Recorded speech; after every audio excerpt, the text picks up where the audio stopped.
ప్రియమైన దేవుని ప్రజలారా, సర్వశక్తుడు సర్వోన్నతుడుకు దేవుడు మనల్ని ప్రేమించి చక్కటి రాజ్యములో కొనసాగగలిగే పరిస్థితిని మనందరికీ అనుగ్రహించారు. రాజ్యము అనగానే సంఘము అని చాలా సార్లు మీ అందరికీ చెప్పడం జరిగింది. రాజ్యము, క్రీస్తు రాజ్యము అనగానే క్రీస్తు సంఘము, దేవుని రాజ్యము అనగానే దేవుని సంఘము. గనుక ఆయన రాజ్య సంబంధులుగా, ఆయన రాజ్య వారసులుగా కొనసాగుతున్నటువంటి మనమందరం కూడా కడవరకు నమ్మకంగా, యథార్థంగా ఆయన చిత్తమును నెరవేర్చే వారిగా ఉండాలి అనేది క్రొత్త నిబంధన మనకు నేర్పిస్తున్నటువంటి సత్యం. రైట్. ఇప్పుడు దైవ గ్రంథాన్ని జాగ్రత్తగా పరిశీలనా దృక్పథంతో చదివితే, ఈరోజు పాస్టర్స్ అప్రిషియేషన్ డే అట. October 13th pastors appreciation day. అంటే ప్రపంచవ్యాప్తంగా, ముఖ్యంగా పాశ్చాత్య దేశాల్లో కూడా ఈ యొక్క దినాన్ని జరుపుతారు. ఇక్కడ పాస్టర్స్ అప్రిషియేషన్ అనగానే బైబిలు సేవకుల్ని రెండుగా విభజించింది. అందులో ఒకటి దేవుని సంబంధులు, రెండోది సాతాను వలన మోసగింపబడి వెలుగుదూత వేషం ధరించుకుని, ఆ వెలుగుదూత వల్ల మోసగింపబడి ఆ మోసంలో పడిపోయిన వారిని కూడా బైబిల్ విభాగించింది. అంటే రెండు వర్గాలుగా విభాగించింది. ఒకటి సత్యము, రెండోది అసత్యము. ఒకటి వెలుగు, రెండోది చీకటి.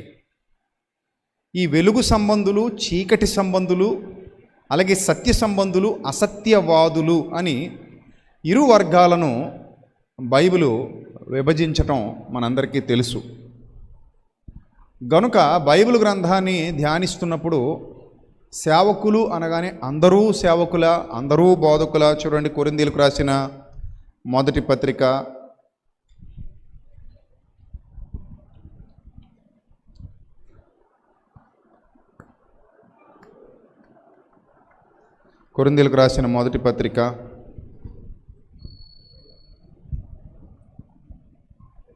12వ అధ్యాయం.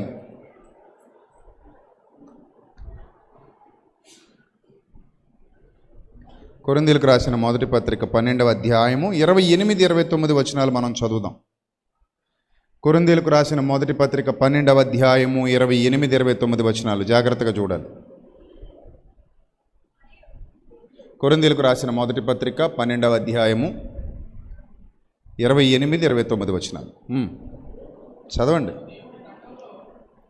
మొదట మరియు దేవుడు సంఘములో మొదట అన్నాడు. చూడండి, మొదట అంటే స్టార్టింగ్లో ఆయన ఏర్పాటులో, ప్రారంభంలో ఎలా చేశారు అనే విషయాన్ని చెబుతూ కొందరిని అపోస్తలుగాను అన్నాడు, మరికొందరిని ప్రవక్తలుగాను, పిమ్మట కొందరిని బోధకులుగాను అంటాడు.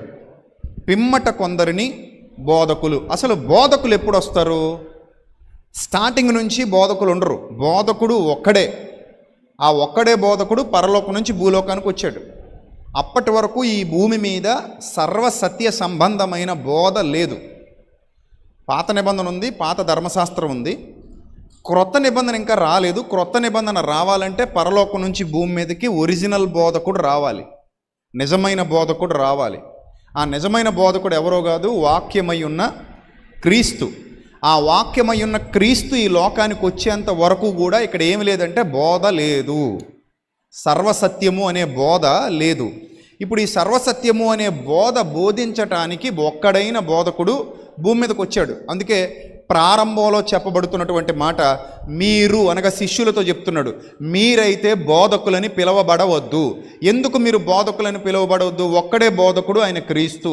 మీరు ఇంకా బోధ నేర్చుకోలేదు, మీరు ఇంకా బోధకులు కూడా కాదు, మీకు ఇంకా నేను సర్వసత్యం నేర్పించలేదు. నేను వెళ్ళని ఎడల ఆదరణకర్త మీ వద్దకు రాడు, నేను వెళ్ళిన ఎడల ఆయనను మీ వద్దకు పంపిస్తాను, అప్పుడు మీరు సర్వసత్యంలోనికి అడుగు పెడతారు. గనుక అంతవరకు మీరు బోధకులని పిలువబడవద్దు. మీరు ప్రస్తుతానికి ట్రైనింగ్లో ఉన్నారు కాబట్టి ట్రైనింగ్లో ఉన్నట్టుగానే వ్యవహరించండి, మీరు ఎవరు బోధకులు కాదు అని శిష్యులకు ప్రారంభంలో చెప్పారు. ప్రారంభంలో మత్తయి సువార్తలో అప్పుడు వాళ్ళు ట్రైనింగ్ తీసుకుంటున్నారు యేసుప్రభు దగ్గర. పేతురుకి ఇంకా అంత జ్ఞానం లేదు, యాకోబుకి అంత జ్ఞానం లేదు, తోమాకి అంత జ్ఞానం లేదు. వాళ్ళు ఇంకా అర్రా కొర్రా కొంత వింటూ డౌట్లతో ఉన్నారు. వాళ్ళకి సంపూర్ణ సత్యం అప్పటికి తెలీదు, సంపూర్ణ జ్ఞానం అప్పటికి తెలీదు, సంపూర్ణమైన వివేచన వాళ్ళకి లేదు. అలాంటి పరిస్థితుల్లో వాళ్ళు ఉన్నప్పుడు కొన్ని పొరపాట్లు కూడా దొర్లాయి, కొన్ని తప్పులు జరిగాయి. పేతురు అబద్ధం ఆడడం కానివ్వండి, తోమ అవిశ్వాసంతో ఉండడం కానివ్వండి, యాకోబు యోహానులు ఆయన దగ్గరకు వచ్చి కుడి పక్కన ఎడం పక్కన స్థానాలు అడగడం కానివ్వండి, ఇలా కొన్ని ఉన్నాయి లోపాలు, కొన్ని పొరపాట్లు ఉన్నాయి. ఎందుకంటే they are in starting stage. వాళ్ళు ఇంకా పరిపూర్ణమైన స్థితిలోనికి వెళ్ళలేదు, పరిపూర్ణమైన దశలో అడుగు పెట్టలేదు కనుక, స్టార్టింగ్ స్టేజ్లో ఉన్నారు కనుక కొన్ని తప్పులు దొర్లాయి. వాటిని కూడా మన ప్రభు ఎక్స్క్యూజ్ చేశారు. పోనీలే, ఇంకా వీళ్ళు ట్రైనింగ్ తీసుకోవాలి కదా, ఇంకా వీళ్ళకి పరిపూర్ణమైన జ్ఞానం లేదు కదా అని ప్రభు వాళ్ళ తప్పుల్ని కూడా క్షమించారు, వాళ్ళ పొరపాట్లను కూడా క్షమించారు. ఒకానొక సమయంలో అయితే ప్రభు అంటారు పేతురుతో, సాతానా నా వెనకకు పొమ్ము అంటే, పేతురు సాతానని కాదు అక్కడ, కానీ సాతాను యొక్క ఆలోచనకు పేతురు లోబడుతున్నాడని అర్థం. అక్కడ నీవు దేవుని సంగతులు గ్రహింపకున్నావు అని పేతురును గద్దించటానికి సాతానా నా వెనకకు పొమ్ము అని అనాల్సిన పరిస్థితి వచ్చిందంటే, పేతురు సాతాను యొక్క మాటకు ఏమైపోతున్నాడు, అట్రాక్ట్ అయిపోతున్నాడు, లేదా ఆలోచనకు అట్రాక్ట్ అయిపోతున్నాడు అని గ్రహించినటువంటి ప్రభు సాతానా నా వెనకకు పొమ్ము అని గద్దించడం మనం చూస్తాం. అంటే దీన్ని బట్టి మనకి ఏమర్థమవుతుంది, ప్రారంభంలో కొన్ని తప్పులు దొర్లాయి. వాళ్ళు ఇంకా ట్రైనింగ్లో ఉన్నారు, వాళ్ళకి ఇంకా బైబిల్ పూర్తిగా తెలీదు, అసలు సర్వసత్యం ఇంకా మొదలు కాలేదు. ఆ బోధకుడు దిగొచ్చి బోధ మొదలెట్టిన తర్వాత అప్పుడు సర్వసత్యం పరిపూర్ణమైన స్థితిలోకి వచ్చింది. అందుకే మొదట కొందరిని అపోస్తలులుగా చేసేసాడట, మరికొందరిని ప్రవక్తలుగా చేసేసాడట. ఆ తర్వాత పిమ్మట అంటే తర్వాత అని అర్థం. ఆ తర్వాత కొందరిని ఎలా చేశాడట, బోధకులుగా చేశాడట. జాగ్రత్తగా వినాలి, లైవ్లో వీక్షిస్తున్నవారు కానివ్వండి, మీరు కానివ్వండి, మీరు వింటున్నవి చాలా విలువైన సంగతులు గుర్తుపెట్టుకోండి. మీకు ఎక్కడ దొరకవు ఇలాంటివి. ఇంత లోతుగా ఇంత డెప్త్గా చెప్పే బోధకులు నాకు తెలిసి వేళ్ల మీద లెక్క పెట్టవచ్చు, చాలా తక్కువ మంది ఉన్నారు. లేరు అని నేను అన్నగాని తక్కువ మంది ఉన్నారు. కాబట్టి సత్యమును నేర్చుకుంటున్నటువంటి పిల్లలుగా, సత్యమును ఎరిగినటువంటి పిల్లలుగా, ఆత్మతో సత్యముతో ప్రభువును ఆరాధించడానికి స్థలానికి వచ్చినటువంటి బిడ్డలుగా వాక్యం వినబడుతున్నప్పుడు చాలా శ్రద్ధాశక్తులతో భయభక్తులతో వినాలి మీరు. అలా వినకపోవడం వల్ల ఇంకో కొంతమంది మూర్ఖులుగా తయారవుతున్నారు. మన దగ్గర కూడా ఉన్నారు మూర్ఖులు, యవనస్తులైన మూర్ఖులు. వీళ్ళు ఎప్పుడు బాగుపడతారో నాకు అర్థం కావట్లా. మన దగ్గర ఉంటున్న వాళ్ళలోనే మూర్ఖులు కనబడుతున్నారు నాకు. ముందు ఒకలాగా వెనక ఒకలాగా. వీళ్ళ మాటలు చూస్తుంటే కోపం వస్తుంది. అయినప్పటికీ క్షమిస్తున్నాను, భరిస్తున్నాను. ఎందుకంటే వీళ్ళలో మార్పు కోరుకుంటున్నాను నేను. ఎప్పటికి మారుతారో చూద్దాం. అక్కడక్కడ ఒక చోట ఒకలాగా మాట్లాడే దౌర్భాగ్యపు ఆలోచన విధానం కలిగిన వాళ్ళు మన యవనస్తుల్లో ఉన్నారు. గట్టిగా తిట్టేస్తే బాధపడతారు, గట్టిగా ఖండిస్తే ఏడుస్తారు, ఏమైనా అంటే నొచ్చుకుంటారు. అందుకే నేను భరిస్తున్నాను, అలా భరిస్తున్నాను. పోనీలే, తండ్రి తన బిడ్డలను భరిస్తాడు కదా, అలాగే వీళ్ళలో కొందరు, అందరూ కాదు, చాలా తక్కువ మంది ఉన్నారు, వీళ్ళని భరించాలి కొంతకాలం అని భరిస్తున్నాను. కానీ దానికి కూడా ఒక హద్దు ఉంటుంది. ఆ హద్దు దాటిపోతే తన పర భేదాలు చూడడం ప్రతి ఒక్కరికి ఖచ్చితంగా పనిష్మెంట్ ఇస్తా అని చెప్తున్నాను. ఒక సేవకుడిగా నాకు అధికారం ఉంది. ఆ పనిష్మెంట్ తీసుకుంటారా పోతారా అనేది తర్వాత వాళ్ళ ఇష్టం, వాళ్ళకే విడిచిపెడతాను. కానీ కొంతవరకే లిమిట్స్ ఉంటాయి. లిమిట్స్ దాటిపోతే చాలా ఖచ్చితంగా పనిష్మెంట్ ఉంటుంది. నేను చెప్తున్నాను, అది ఎవడైనా సరే, ఇక్కడ నా దగ్గర పనిచేస్తున్న వాడైనా సరే, నా దగ్గర ఉంటున్నవాడైనా సరే, ఇక్కడ పరిచర్యలో ఉన్నవాడైనా సరే, ఎవడైనా సరే పనిష్మెంట్ తీసుకుంటే తీసుకుంటారు, లేదా మారుతారు. ఈ రెండే జరగాలి, గుర్తుపెట్టుకోండి. సో ఇది అర్థం కాకపోతే, బోధ వినడంలోనే లోపం వచ్చేస్తే, బోధ వినడంలోనే సరిగా అర్థం కాకపోతే ఇంకా వాళ్ళ బ్రతుకులు మారవు.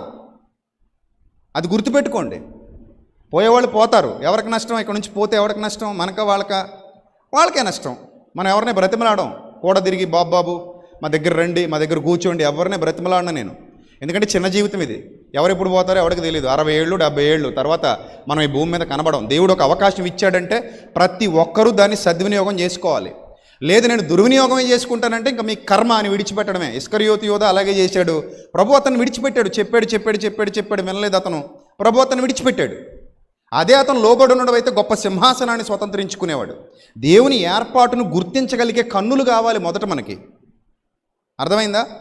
దేవుని ఏర్పాటును గుర్తించగలిగే కన్నులు కావాలి. అలా మనోనేత్రాలు తెరవబడాలి. అప్పుడు మనకి వాక్యం పట్ల శ్రద్ధ, ఆసక్తి, సేవకుడి పట్ల గౌరవం, భక్తి, విధేయత ఇవన్నీ వస్తాయి. అవి లేనప్పుడు ఏదో నామకార్థంగా మోసపూరిత దృక్పథంతో, మోసపూరిత భావజాలంతో బతుకుతూ వెళ్ళిపోతాం. ఆ గౌరవ మర్యాదలు కూడా నేర్చుకోం మనం, ఇంకా ఎప్పటికీ నేర్చుకోం. ఇంకా ఏదో దున్నపోతు మీద వాన కురిసింది అన్నట్టు ఉంటాయి కొంతమంది జీవితాలు. అలాగ అయిపోతాయి.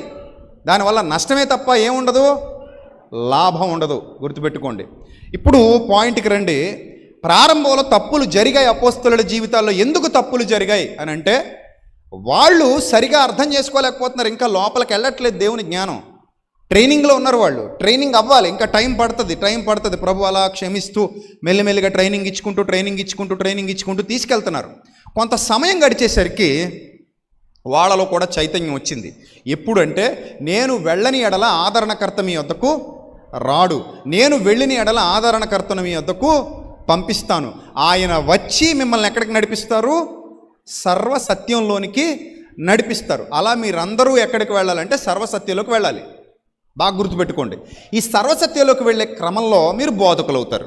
కానీ ప్రస్తుతానికి మీరు ఎవరు కాదు, బోధకులు కారు. అందుకే యాకోబు పత్రికకు వెళ్ళిన తర్వాత బోధకులమైన మనము అంటాడు. అదే యాకోబు. ఈ అపోస్తలులతో పాటు తిరిగిన వారు, యేసుప్రభు వారి కుటుంబానికి చెందిన వారు కూడా వారు. సో ఎప్పుడు అంటారంటే ఆ మాట చివరిలో అంటాడు. ఎప్పుడు? పరిపూర్ణ స్థాయికి వెళ్ళి బోధకుడుగా మారిన తర్వాత. ట్రైనింగ్ పీరియడ్లో ఉండగా ఎవరో బోధకులు కారు. సర్వసత్యం అర్థమైనప్పుడు మాత్రమే వాళ్ళు ఏమని పిలువబడతారు? బోధకులు అని పిలువబడతారు. రైటా? రైట్. ఇప్పుడు జాగ్రత్తగా మనం అర్థం చేసుకుంటే, ప్రియమైన దేవుని ప్రజలారా, మీరు బోధకులై ఉండవలసిన వారై ఉండగా అని హెబ్రీ పత్రికలో పౌలు భక్తుడు కూడా మాట్లాడతాడు. అంటే బోధకులు అనిపించుకోవద్దు, మీరు బోధకులని పిలువబడొద్దని యేసుక్రీస్తు చెబుతున్నది ఎప్పుడు? వెరీ స్టార్టింగ్ స్టేజ్ అన్నమాట. Very starting stage. ఆ స్టేజ్ దాటి ముందుకెళ్లే కొలది మీరు బోధకులని పిలువబడొచ్చు. హెబ్రీ పత్రికలో కానివ్వండి, యాకోబు పత్రికలో కానివ్వండి, అలాగే కొరింథీ పత్రికలో కానివ్వండి, మీకు ఉపదేశకులు 10,000 మంది ఉన్నను, తండ్రులు అనేకులు లేరు. అంటే ఉపదేశకుడన్నా బోధకుడన్నా ఒకటే, ఉపదేశము చేయువాడు, బోధ చేయువాడు. సో కాబట్టి అంటే ట్రైనింగ్ పీరియడ్లో నుంచి వెళ్ళే కొలది వాళ్ళు బోధకులు అయ్యారు. ఫస్ట్లో వచ్చిన ఒకే ఒక బోధకుడు వచ్చాడు. ఆ బోధకుడు తర్వాత బోధ ప్రారంభమైంది. ఆ బోధకుడే క్రైస్తవ బోధకులందరికీ గురువు. ఆ బోధకుడి పేరు ఏం పేరు? యేసుక్రీస్తు.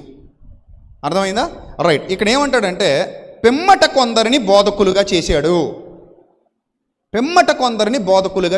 అంటే బోధకులుగా దేవుడు చేస్తే తప్ప ఆ బోధకంత పవర్ రాదు. అంత ఈజీ కాదు కదా బోధ అనేది. ఈరోజు కూడా బోధలు ఉన్నాయి, ఒక్కొక్కరు ఒక్కో విధమైన బోధ. 2 సత్యాలు ఉండవు. నేను ఎప్పుడు అదే చెప్తుంటాను. 2 కరెక్టే, 2 కరెక్టే అంటే ఒప్పుకోలేం మనం. అయితే 2 కరెక్టు, లేకపోతే 2 కరెక్ట్. ఈ రెండిట్లో ఏది కరెక్ట్ అని అంటే ఒకటే కరెక్ట్. 10 మంది చెప్పినంత మాత్రాన 2 కరెక్ట్ అయిపోదు. ఒక్కడే చెప్పినంత మాత్రాన 2 తప్పు అయిపోదు. అర్థమైందా? అక్కడ నంబర్ని బట్టి సత్యాసత్యాలను నిర్ణయించలేము. Number not matter. Number is not a matter. So మనం సత్యాసత్యాలు నిర్ణయించేటప్పుడు దానికి పరిపూర్ణమైన పరిశుద్ధాత్మ పూర్ణతతో కూడిన అవగాహన చాలా అవసరం. మీరు ఇక్కడున్నా, ఎక్కడున్నా, ప్రపంచంలో మరో చోట ఉండి లైవ్ ద్వారా వాక్యాన్ని వింటున్నా, పరిపూర్ణతను గూర్చి పరిశుద్ధాత్మ సహాయం అవసరం. ఆ పరిశుద్ధాత్మ పూర్ణత అవసరం. ఆ పూర్ణతతో కూడినటువంటి జ్ఞానం అవసరం. అప్పుడు మనకి లోబడే స్వభావం వస్తుంది. అర్థమైందా? ఇప్పుడు ఎన్నోసార్లు మీ అందరికీ చెప్పాను, మీరందరూ వచ్చి ఇక్కడ కూర్చున్నారంటే భోజనం కోసం వచ్చారు అని చెప్పాను. మీకు అది అర్థమైందో అర్థం కాలేదో నాకైతే తెలీదు. భోజనం కోసం వచ్చారు, క్షయమైన ఆహారం కోసం కాదు. మరి దేనికోసం? అక్షయమైన ఆహారం కోసం వచ్చారు. క్షయమైన ఆహారం కొరకు కష్టపడకుడి కానీ నిత్య జీవము కలుగజేయు అక్షయమైన ఆహారము కొరకు మీరందరూ ఏమవ్వాలి? కష్టపడాలి. దానికోసం వచ్చారు, ఇక్కడ కూర్చున్నారు. అప్పుడు అన్నానికి విలువ ఉండాలా వద్దా చెప్పండి?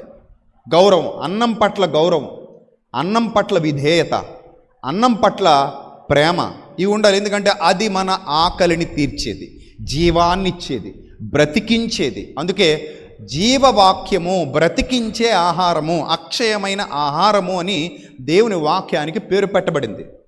ఇప్పుడు మీరు అందరూ వచ్చి ఇక్కడ కూర్చుని మీ హృదయాలు ఎక్కడే కాన్సన్ట్రేషన్గా పెట్టి వింటున్నారంటే దానికి కారణం దేవుని వాక్యం పట్ల మీకున్నటువంటి ప్రేమ, దేవుని వాక్యం పట్ల మీకున్నటువంటి భక్తి, ఆరాధనా భావం. అవి ఉండాలి ఖచ్చితంగా. ఫోన్ చూసుకుంటూ, ఇంకోటి చూసుకుంటూ, అటు తిరుగుతూ ఇటు తిరుగుతూ, పక్కలతో మాడుకుంటూ అలా వినేవాడికి ఎప్పటికీ వాక్యం వాడిలో ఫలించదు. వాడు ఆశీర్వదింపబడడు, వాడు శాపగ్రస్తుడుగా మిగిలిపోతాడు. నేను మరలా చెప్తున్నాను, వాక్యం పట్ల విధేయత, ప్రేమ లేనివాడెవ్వడు ఆశీర్వదింపబడడు. రాసి పెట్టుకోండి. వాడు ఖచ్చితంగా శాపగ్రస్తుడిగానే మిగిలిపోతాడు. ఎందుకంటే వాడికి విలువ తెలీదు, ఆ జీవవాక్యం యొక్క విలువ తెలీదు. కాబట్టి మీరు అందరు ఇక్కడ కూర్చున్నారంటే దాని అర్థం ఏమిటి? దేవుని యొక్క వాక్యానికి విలువనిస్తూ, ఆ వాక్యం పట్ల గౌరవం కలిగి, ఆ వాక్యం పట్ల ప్రేమ కలిగి, దేవుని యొక్క ప్రభుత్వానికి, దేవుని యొక్క ఏర్పాటుకు లోబడుతున్నాం మనం. ఇశ్రాయేలీలు ఎందుకు నష్టపోయారు? దేవుని ప్రభుత్వాన్ని వాళ్ళు అంగీకరించలేకపోయారు. లోక సంబంధమైన ప్రభుత్వాలలో ఒక వ్యక్తి గెలవగానే మనం అతనికి ఏం చూపిస్తాం? విధేయత చూపిస్తాం. మీరు గమనించారు లేదో, ఎవరు అధికారంలో ఉంటే వాళ్ళ ఫ్లెక్సీలు కనబడతాయి రోడ్ల నిండా. ఎవరు అధికారంలో లేకపోతే వాళ్ళ ఫ్లెక్సీలు ఏమైపోతాయి? కనుమరుగైపోతాయి. కావాలంటే ప్రతి 5 సంవత్సరాలకు ఒకసారి మీరు చెక్ చేసుకోండి. రోడ్ల మీదకి వెళ్ళి ఏ ఏరియాకైనా మీరు వెళ్ళండి, ఎవరి ఫోటోలు కనబడతాయి మీకు? అధికారంలో ఉన్న ఎమ్మెల్యేలు కానివ్వండి, అధికారంలో ఉన్న మంత్రులు కానివ్వండి, అధికారంలో ఉన్న ఎంపీలు కానివ్వండి, అధికారంలో ఉన్న ముఖ్యమంత్రి, ప్రధానమంత్రి కానివ్వండి, వాళ్ళ ఫోటోలు మీకు ఫ్లెక్సీలో దర్శనమిస్తాయి. అదే 5 సంవత్సరాలు పార్టీలు మారిపోయి అనుకోండి, ఎలక్షన్స్ అయిపోయిన తర్వాత మళ్ళీ ఇవన్నీ పక్కన పడేస్తారు, ఆ ప్రింట్లన్నీ తీసేస్తారు. మళ్ళీ ఇదే కార్యకర్తలు, ఇదే మనుషులు అవసరమైతే పార్టీలు మారిపోతారు, కొత్త ఫ్లెక్సీలు పెట్టేస్తారు. కొత్త ఫ్లెక్సీలు పెట్టేసి వాళ్ళ ఫోటోలు వేసుకుంటారు. అంటే లోక సంబంధంగా ఒక వ్యక్తి గెలిచాడు అంటే ప్రభుత్వ నిర్ణయం అని అనుకొని ఆ వ్యక్తి యొక్క మాటకు లోబడతారు. నమస్కారం సార్ ఎమ్మెల్యే గారు, మీరు ఎంత అంటే అంతండి, ఎంపీ గారు మీరు ఎంత అంటే అంత అంటుంటారు. అంటే లోక ప్రభుత్వాలకు ప్రజలు ఏమవుతున్నారు? లోబడుతున్నారు. లోక ప్రభుత్వాలకే ప్రజలు లోబడినప్పుడు మరి దేవుని ప్రభుత్వానికి లోబడాలా వద్దా? చెప్పండి. దేవుని ప్రభుత్వానికి లోబడాలా వద్దా? లోబడాలి. ఆ లోబడే గుణం అసలు లోక ప్రభుత్వం కంటే కూడా ఎక్కువ దేవుని ప్రభుత్వం దగ్గర ఉండాలి. ఎందుకంటే ఇది దైవ చిత్తం, ఇది దైవ నిర్ణయం. ఇది దైవ నిర్ణయం లేకుండా ఇది జరగదు. దైవ నిర్ణయం లేకుండా ఈ కార్యాలు జరగవు. దైవ నిర్ణయం లేకుండా ఈ ఏర్పాటు జరగదు. ఈ స్థలానికి ఇన్ని 100 మంది 1000 మంది రారు. దైవ నిర్ణయం, దైవ చిత్తం, సత్యం, సత్య ఆకర్షణ. సత్యమే ఆకర్షించుకుంటుంది మానవుల్ని, సత్యమే తీసుకొస్తుంది దేవుని సంఘానికి, సత్యమే పిలుస్తుంది రమ్మని. ఎప్పుడు చేదైన వేరు మొలిస్తే కదా సత్యంలో నుండి వైదొలిగిపోయేది. కొందరు వైదొలిగిపోతుంటారు సత్యంలో నుండి. ఎప్పుడు? చేదైన వేరు వారి హృదయంలో మొలిచినప్పుడు. దేమా కానివ్వండి, ఇస్కరియోతు యోధా కానివ్వండి, దియోత్రెపే కానివ్వండి, ఇలా కొందరు ఉన్నారు బైబిల్ గ్రంథంలో. వాళ్ళు చేదైన వేరు వారి హృదయంలో మొలవడం వల్ల సత్యానికి దూరంగా జరిగిపోయారు. కానీ సత్య సంబంధి ఎప్పుడూ కూడా దేవునికి లోబడి, దేవునికి విధేయత చూపించి, ఆయన యందు భయభక్తులు కలిగి ఆ మాట కోసం ఆశగా ఎదురు చూస్తూ ఉంటాడు. అందుకే సంఘములో ఎవరుండాలని దేవుడు నిర్ణయించాడు? దేవుని ప్రభుత్వంలో ఎవరుండాలని దేవుడు నిర్ణయించాడు? బోధకుడు ఉండాలి అని బోధ అనే పని అప్పగించాడు. బోధ అంటే ఆహారం పంచిపెట్టడం. బోధ అంటే అర్థం ఏంటి? ఆహారం పంచిపెట్టడం. ఆహారం అంటే ఏ ఆహారం? దేవుని వాక్యము అనే జీవాహారం. దేవుని వాక్యము అనే జీవాహారాన్ని సంఘానికి పంచి పెట్టవలసిన బాధ్యత బోధకుని మీద మోపాడు దేవుడు, బోధకునికి అప్పగించాడు దేవుడు. కనుక ప్రతి ఒక్కరు కూడా ఆ మాట కొరకు తృష్ణ కలిగి, దుప్పి నీటి వాగుల కొరకు ఆశపడునట్లు. దుప్పి దేనికోసమట? నీటి వాగుల కొరకు ఆశపడునట్లు, దేవా నా ప్రాణము నీ కొరకు తృష్ణ కొని ఉన్నది, ఆశపడుచున్నది, ఎదురు చూస్తుంది. ఆ ఆసక్తి మనలో పుట్టాలి, అప్పుడు విధేయత కలుగుతుంది. ఆసక్తి లేని చోట ఏముండదు? విధేయత ఉండదు. గనుక ప్రియమైన దేవుని సంఘమా, గుర్తుపెట్టుకోండి, ఆ ఆసక్తికి, ఆ జ్ఞానానికి వారసులుగా మీరు మారాలి. అప్పుడు విధేయత కలుగుతుంది. చూడండి, కీర్తనల గ్రంథం 119వ కీర్తన 23వ వచనం ఏమంటాడు చూడండి అక్కడ. కీర్తనల గ్రంథం 119వ కీర్తన 23. కీర్తనల గ్రంథం 119వ కీర్తన 23. అధికారులు నాకు విరోధముగా సభ తీర్చి మాటలాడుకుందురు, నీ సేవకుడు నీ కట్టడలను ధ్యానించుచుండును. చూడండి ఎంత బాగుందో, సేవకుడు చెబుతున్నటువంటి సాక్ష్యం అది. సేవకుడు చెబుతున్నటువంటి సాక్ష్యం. నీ సేవకుడు నీ కట్టడలను ఏం చేస్తాడట? ధ్యానిస్తాడు. మేము మొన్న చెప్పాను, మొన్న సెమినార్స్లో చెప్పాను, అక్టోబర్ 10, 11 సెమినార్స్లో చెప్పాను. సేవకుడు ఎందుకు కట్టడలను ధ్యానిస్తూ ఉంటాడు అంటే అతను బోధించాలి కాబట్టి. వంటవాడు సరుకులు తెచ్చుకోవాలి, తినేది మనమే, ఆ వంట సరుకులే తింటాం, కానీ కొనుక్కొచ్చేది మనం కాదు. వంటవాడు కొనుక్కొని వస్తాడు, ఆ సరుకులన్నీ ఏర్చి కూర్చి చక్కగా రుచికరమైన ఆహారాన్ని వండి మనకి వడ్డిస్తాడు, మనం భోజనం చేస్తాం. రైట్. సో అలాగే సేవకుడు కట్టడలు ధ్యానిస్తూ ఉంటాడట. నీ శాసనములు నాకు సంతోషకరములు, అవి నాకు ఆలోచనకర్తలు. మీరు ఆలోచించవచ్చు, ఒక ప్రసంగికుడుగా చాలా ప్రసంగాలు మనకి యూట్యూబ్లో వెళతూ ఉంటాయి, సభల్లో చెబుతూ ఉంటాను. ప్రతిరోజు దేవుని మాటలు, దేవుని వాక్యం మీరు వింటూనే ఉంటారు. కొంతమంది అంటూ ఉంటారు, అన్నయ్య ఒకసారి విన్నది మరోసారి విన్నట్టుగా మాకు అనిపించదు, ప్రతిసారి కొత్త కొత్త సంగతులు మేము వింటూ ఉంటాం, నేర్చుకుంటూ ఉంటాం, బలపడుతూ ఉంటాం అంటూ ఉంటారు. అంటే ఇన్ని ఆలోచనలు, ప్రసంగాలు అంటే ఆలోచనలు, ఈ ప్రసంగాలకు ఆలోచనలకు ఆలోచనకర్త కావాలి. ఆలోచనకర్త ఎవరు? దేవుడు. ఆయన ఆలోచన ఇవ్వకపోతే ఇన్ని ప్రసంగాలు మీ ముందుకు రావు. సెమినార్స్ ఉన్నాయి, ఉదయం మధ్యాహ్నం సాయంత్రం ఎన్ని ప్రసంగాలు వింటాం మనం రాబోయే సెమినార్స్లో. మరి ప్రసంగాలన్నీ బయటికి రావాలంటే లోపల ఎవరు ఉండాలి? నిక్షిప్తమై ఉండాలి. దేవుని ఆత్మ లోపల లేకపోతే ప్రసంగాలు రావు. వస్తాయి, ఏవి? సాతాను సంబంధమైన వస్తాయి. దురాత్మ ఉంటే ఆ వాక్యానికి సంబంధం ఉండదు, వక్రీకరణ. మొన్న మాట్లాడాను కదా, రెండు ప్రసంగాల పైనే మాట్లాడాను మన 10, 11 తేదీల్లో. చాలా లోతుగా మీకు అధ్యయనం చేయించడం జరిగింది. సత్యాలు 2 ఉండవు, ఒకటే ఉంటాయి. ఆ ఒకటే గుర్తుపెట్టుకోండి. అర్థమైందా? మనతో కలిసి ఉన్నవాడైనా, మన నుంచి వెళ్ళిపోయిన వాడైనా, ఎవడైనా వాళ్ళు చెప్పినంత మాత్రాన, మనతో స్టేజ్ పంచుకున్నంత మాత్రాన అది కరెక్ట్ అయిపోవడానికి అవకాశం లేదు. సత్యాలు 2 ఉండవు, ఒకటే ఉంటుంది. ఆ ఒకటేదో నిర్ణయించుకోవటంలో విఫలమైతే ఆ తర్వాత మీరు పరలోకాన్ని కోల్పోతారని కూడా చెప్పాను. అందులో భాగంగానే విగ్రహం అనే పదార్థం వెనక దయ్యాలు ఉండవు, మానవ హృదయంలోనే దయ్యం ఉంటుంది. ఒకవేళ ఉంటే, అవకాశం ఇస్తే. పదార్థాల వెనక అది ఎంత పెద్ద ఆకారమైనా, ఎంత విస్తీర్ణం కలిగి ఉన్నా, ఎంత భయానకంగా ఉన్నా, లేకపోతే ఎంత రమ్యంగా ఉన్నా, అది వెండైనా, బంగారమైనా, మట్టైనా, ఇనుమైనా, ఇత్తడైనా, ఇంకేదో పదార్థమైనా, అది యేసు ప్రభువుదైనా మరి అమ్మదైనా, అది చిత్రపటమైనా ఇంకోటైనా, చిత్రపటాల వెనక లేదా ఆ విగ్రహాల వెనక, ఆ పదార్థాల వెనక ఆత్మలు, దురాత్మలు ఉండవు, ఏవి ఉండవు, ఎక్కడా ఉండవు. ఉంటే ఎక్కడుంటాయి?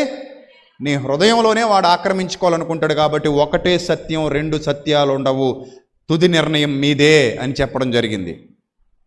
అర్థమైందా?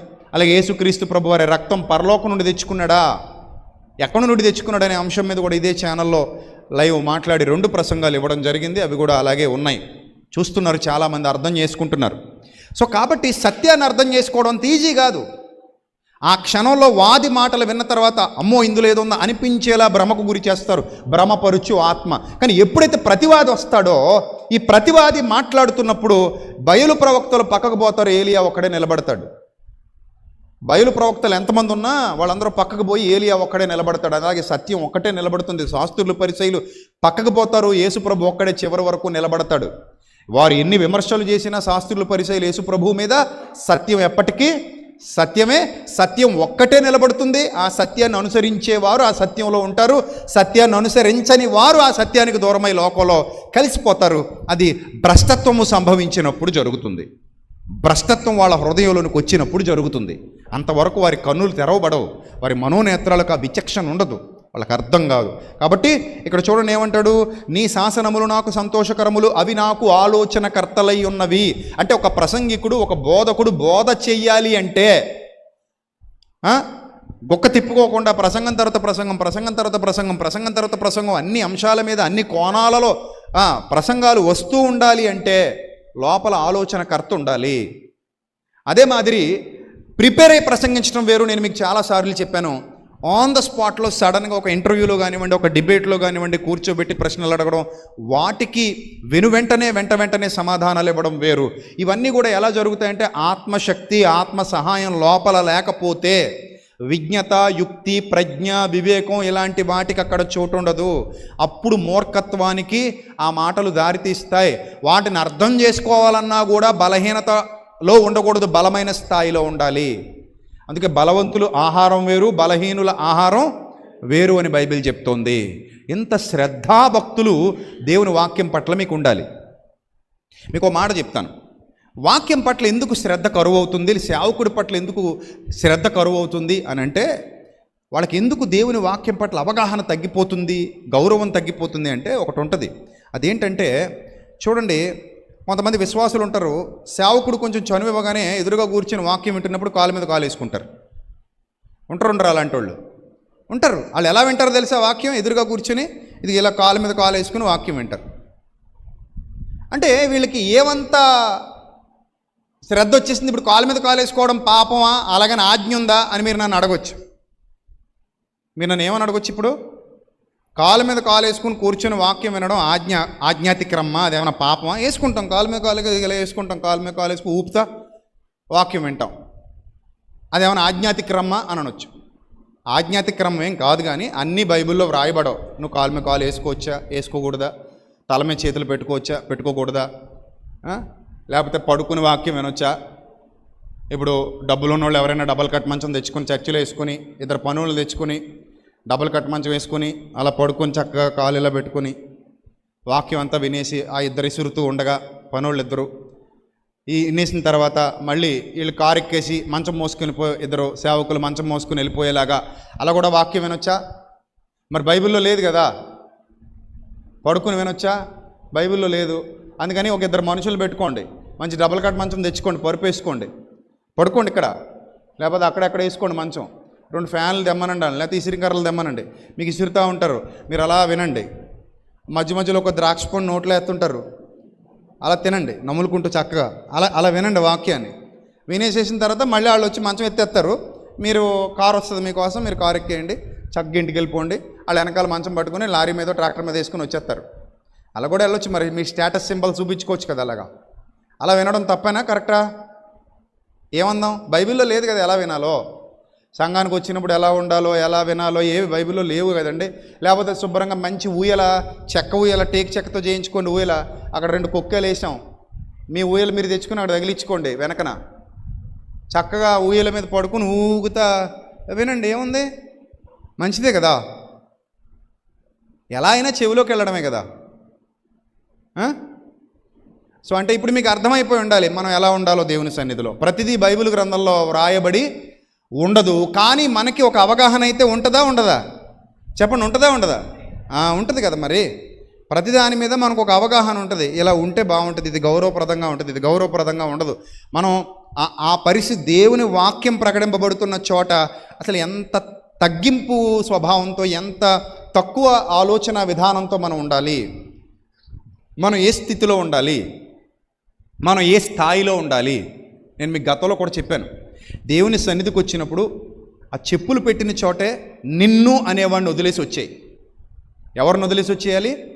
చెప్పులు ఎక్కడైతే పెడుతున్నామో అక్కడ నేను అనేవాడిని, నిన్ను అనేవాడిని అక్కడ వదిలేసి ఇక్కడికి వచ్చేయి అంటాను నేను. ఎందుకు ఆ మాట అంటానో చెప్పనా? అక్కడ వదిలేసి వచ్చేయని. ఇక్కడికి వచ్చిన తర్వాత నువ్వు క్రీస్తు శరీరంలో భాగాన్ని అయిపోతావు. ఇక్కడ కులాలు, జాతులు, మతాలు, ప్రాంతాలు, స్థాయిలు, పదవులు, చదువులు, ఉద్యోగాలు, వ్యాపారాలు, వెండి బంగారాలు, ధనం, ఆస్తి, అంతస్తు, ఐశ్వర్యం, పలుకుబడి ఇలాంటివేవి ఇక్కడ ఉండవు. ఇక్కడ మీరు క్రీస్తు శరీరంలో అవయవాలుగా ఉన్నారు. క్రీస్తు శరీరంలో అవయవాలుగా ఉన్నారు కాబట్టి నేను ఇది అని చెప్పుకునేది లేదు ఇక్కడ, నేను ఇంత అని చెప్పుకునేది లేదు ఇక్కడ. అందరూ చీపురు పట్టుకోవచ్చు, తప్పేమీ లేదు. అందరూ బకెట్ పట్టుకోవచ్చు, తప్పేమీ లేదు.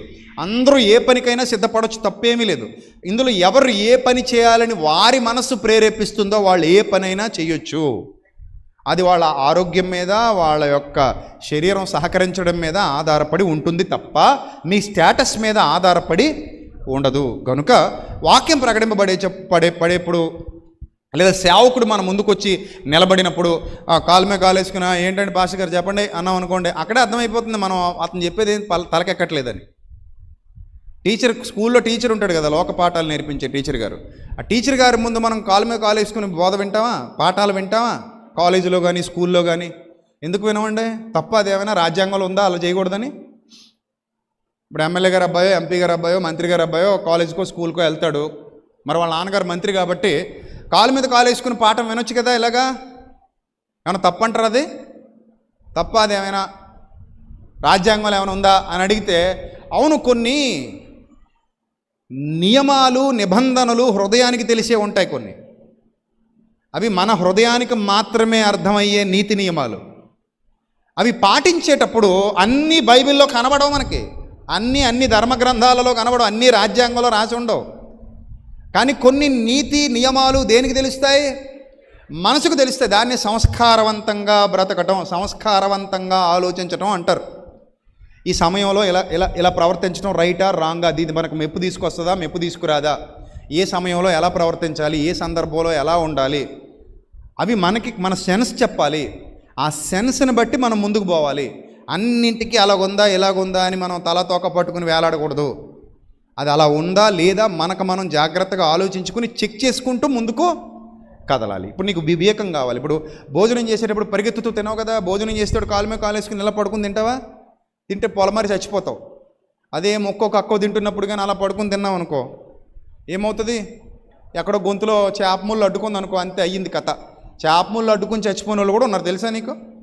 ఆదరా బాదరాగా మొక్కలో ముద్దులో కలిపేసుకుని గబగబగబా నోట్లో పెట్టేసుకుంటే చేప ముళ్ళు గొంతులో గుచ్చుకుపోయి కెక్ మంది చచ్చిన వాళ్ళు ఉన్నారు, ఊపిరి ఆడక.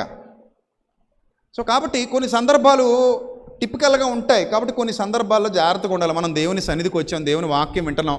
వినేటప్పుడు ఎలాగ ఉండాలి? ఒకడు 2 కాళ్ళు పైకి ఎడ్చి బాసిపట్టు వేసేస్తాడు ఆ కుర్చీ ఎరగొట్టేయడానికి. ఎందుకు అలాగా?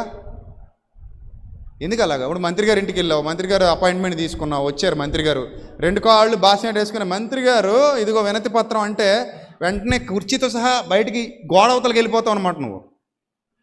మరి అంతే కదా. మనం ఒక పెద్ద అధికారి దగ్గరికి వెళ్ళాం, ఒక మంత్రి గారి దగ్గరికి వెళ్ళాం, 2 కాళ్ళు మడతెట్టి కుర్చీలో కూర్చాం. ఒక అధికారి దగ్గరికి, ఒక పెద్ద వ్యక్తి దగ్గరికి వెళ్ళాం, కాలు మీద కాలు వేసుకుని మాట్లాడాం.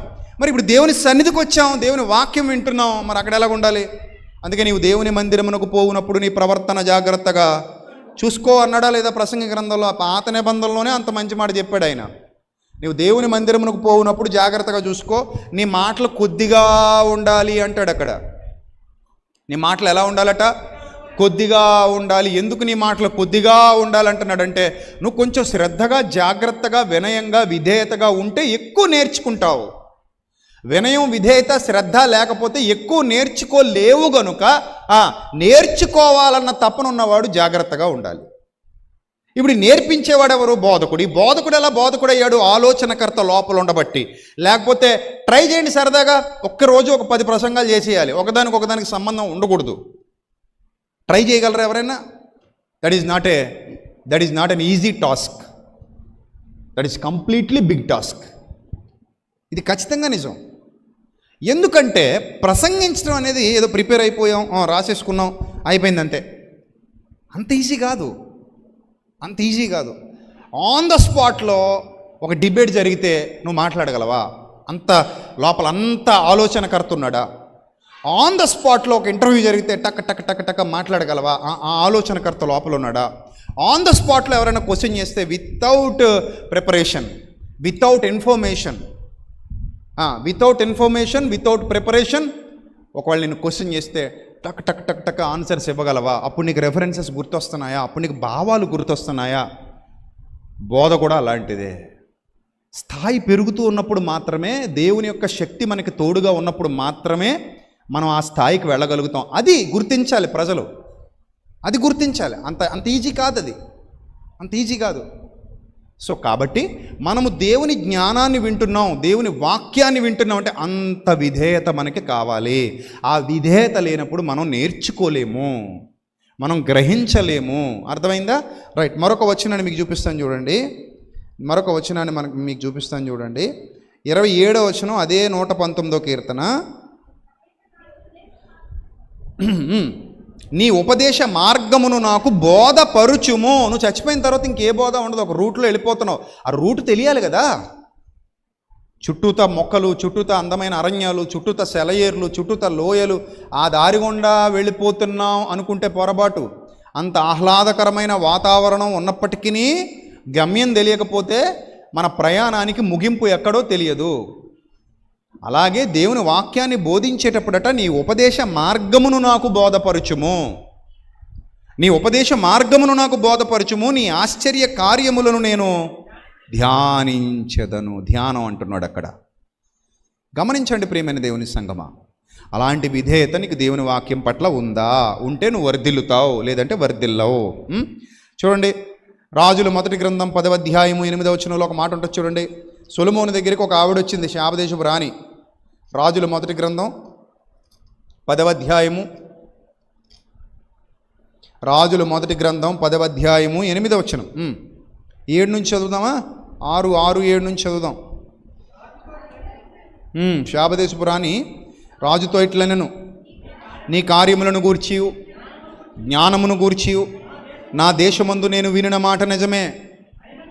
అయినను నేను వచ్చి కనులార చూడక మునుపు ఆ మాటలను నమ్మకయుంటిని. నమ్మలేదు నేను. అసలు వచ్చింది ఎందుకు? నీ భోజనం బల్ల మీద పదార్థాలు ఏమన్నా తినిపోదామని కాదు. వచ్చింది ఎందుకు? సొలొమోను గారి దగ్గరట ఐశ్వర్యాలు ఉంటాయట, వాళ్ళ దగ్గర చాలా అందమైన చెక్కడాలు ఉంటాయట, చెక్కిన శిలా ఫలకాలు ఉంటాయట, చెక్కిన బంగారు వెండి స్తంభాలు ఉంటాయట. అక్కడున్న నిర్మాణాలు, కట్టడాలు, నైపుణ్యాలు చూసి, ఆ శిల్ప కళలను చూసి ఆశ్చర్యపొందుదాం, ఆశ్చర్యపోదాం అని వచ్చి ఉన్న ఆమె కాదామె. ఆమె ఎందుకు వచ్చింది అంత దూరం ప్రయాణం చేసి? సొలొమోను ఎక్కడుంటే అక్కడికి వచ్చింది. సొలొమోను దగ్గరికి ఎందుకు వచ్చింది? సొలొమోను యొక్క దేనికి? జ్ఞానము వినడానికి వచ్చింది. ఎందుకు వచ్చింది? జ్ఞానము వినడానికి వచ్చింది. జ్ఞానం వినడానికి. నీ బల్ల మీద ఉన్న రొట్టె ముక్కలు, నీ బల్ల మీద ఉన్న భోజన పదార్థాలు, నువ్వు ఉండే ఏరియా, నువ్వు ఉండే ప్లేస్, అది నాకు అనవసరం. నీ హృదయంలో దేవుడుంచిన జ్ఞానవాక్కులు వినుటకు భూపతులందరూ వస్తున్నారు, లోకంలో ఉన్న రాజులందరూ వస్తున్నారు, అరబీ దేశపు రాజులందరూ వస్తున్నారు. వాళ్ళతో పాటుగా నేను కూడా శాపదేశం నుండి వచ్చాను. ఎందుకు వచ్చానంటే నీ దగ్గరున్న జ్ఞాన సంగతులు, దేవుడు నీ హృదయములో ఉంచినటువంటి జ్ఞాన సంగతులు వినడానికి. చూడండి, అక్కడ ఏమంటదంటే, నీ కార్యములను గూర్చి జ్ఞానమును గూర్చి నా దేశమందు నేను వినిన మాట నిజమే. అయినను నేను వచ్చి కన్నులార చూడక మునుపు ఆ మాటలు నమ్మకయుంటిని, ఉన్న దానిలో సగమైనను నాతో చెప్పబడలేదని ఇప్పుడు నేను తెలుసుకొనిచున్నాను. చూసారా? ఇదే విషయాన్ని యేసుప్రభు వారు నూతన నిబంధనలో ప్రస్తావిస్తారు. శాపదేశపు రాణి సొలొమోను యొక్క జ్ఞాన సంగతులు వినటానికి భూమి అంతముల నుండి వచ్చింది. ఇక్కడ సొలొమోను కంటే గొప్పవాడున్నాడు. రేపు పొద్దున్న తీర్పు దినమందు ఆమె మీ మీద తీర్పరిగా నిలబడుతుంది, మీకు తీర్పు తీరుస్తుంది. శాపదేశపు రాణి మీకు వ్యతిరేకంగా నిలబడుతుంది. ఎందుకంటే సొలొమోను కంటే గొప్పవాడున్నాడు. ఆమె వెళ్ళింది సొలొమోను దగ్గరికి. ఇక్కడ ఉన్నవాడు సొలొమోనుకే మాస్టర్. సొలొమోనుకే మాస్టర్ ఉన్నాడు ఇక్కడ అని ప్రభు అంటున్నారు. సో కాబట్టి ఇక్కడ చూడండి, ఆమె ఏమంటుందంటే, నేను కన్నులార చూడక మునుపు ఆ మాటలు నమ్మకయుంటిని, ఉన్నదానిలో సగమైనను నాతో చెప్పబడలేదని ఇప్పుడు నేను తెలుసుకొనిచున్నాను.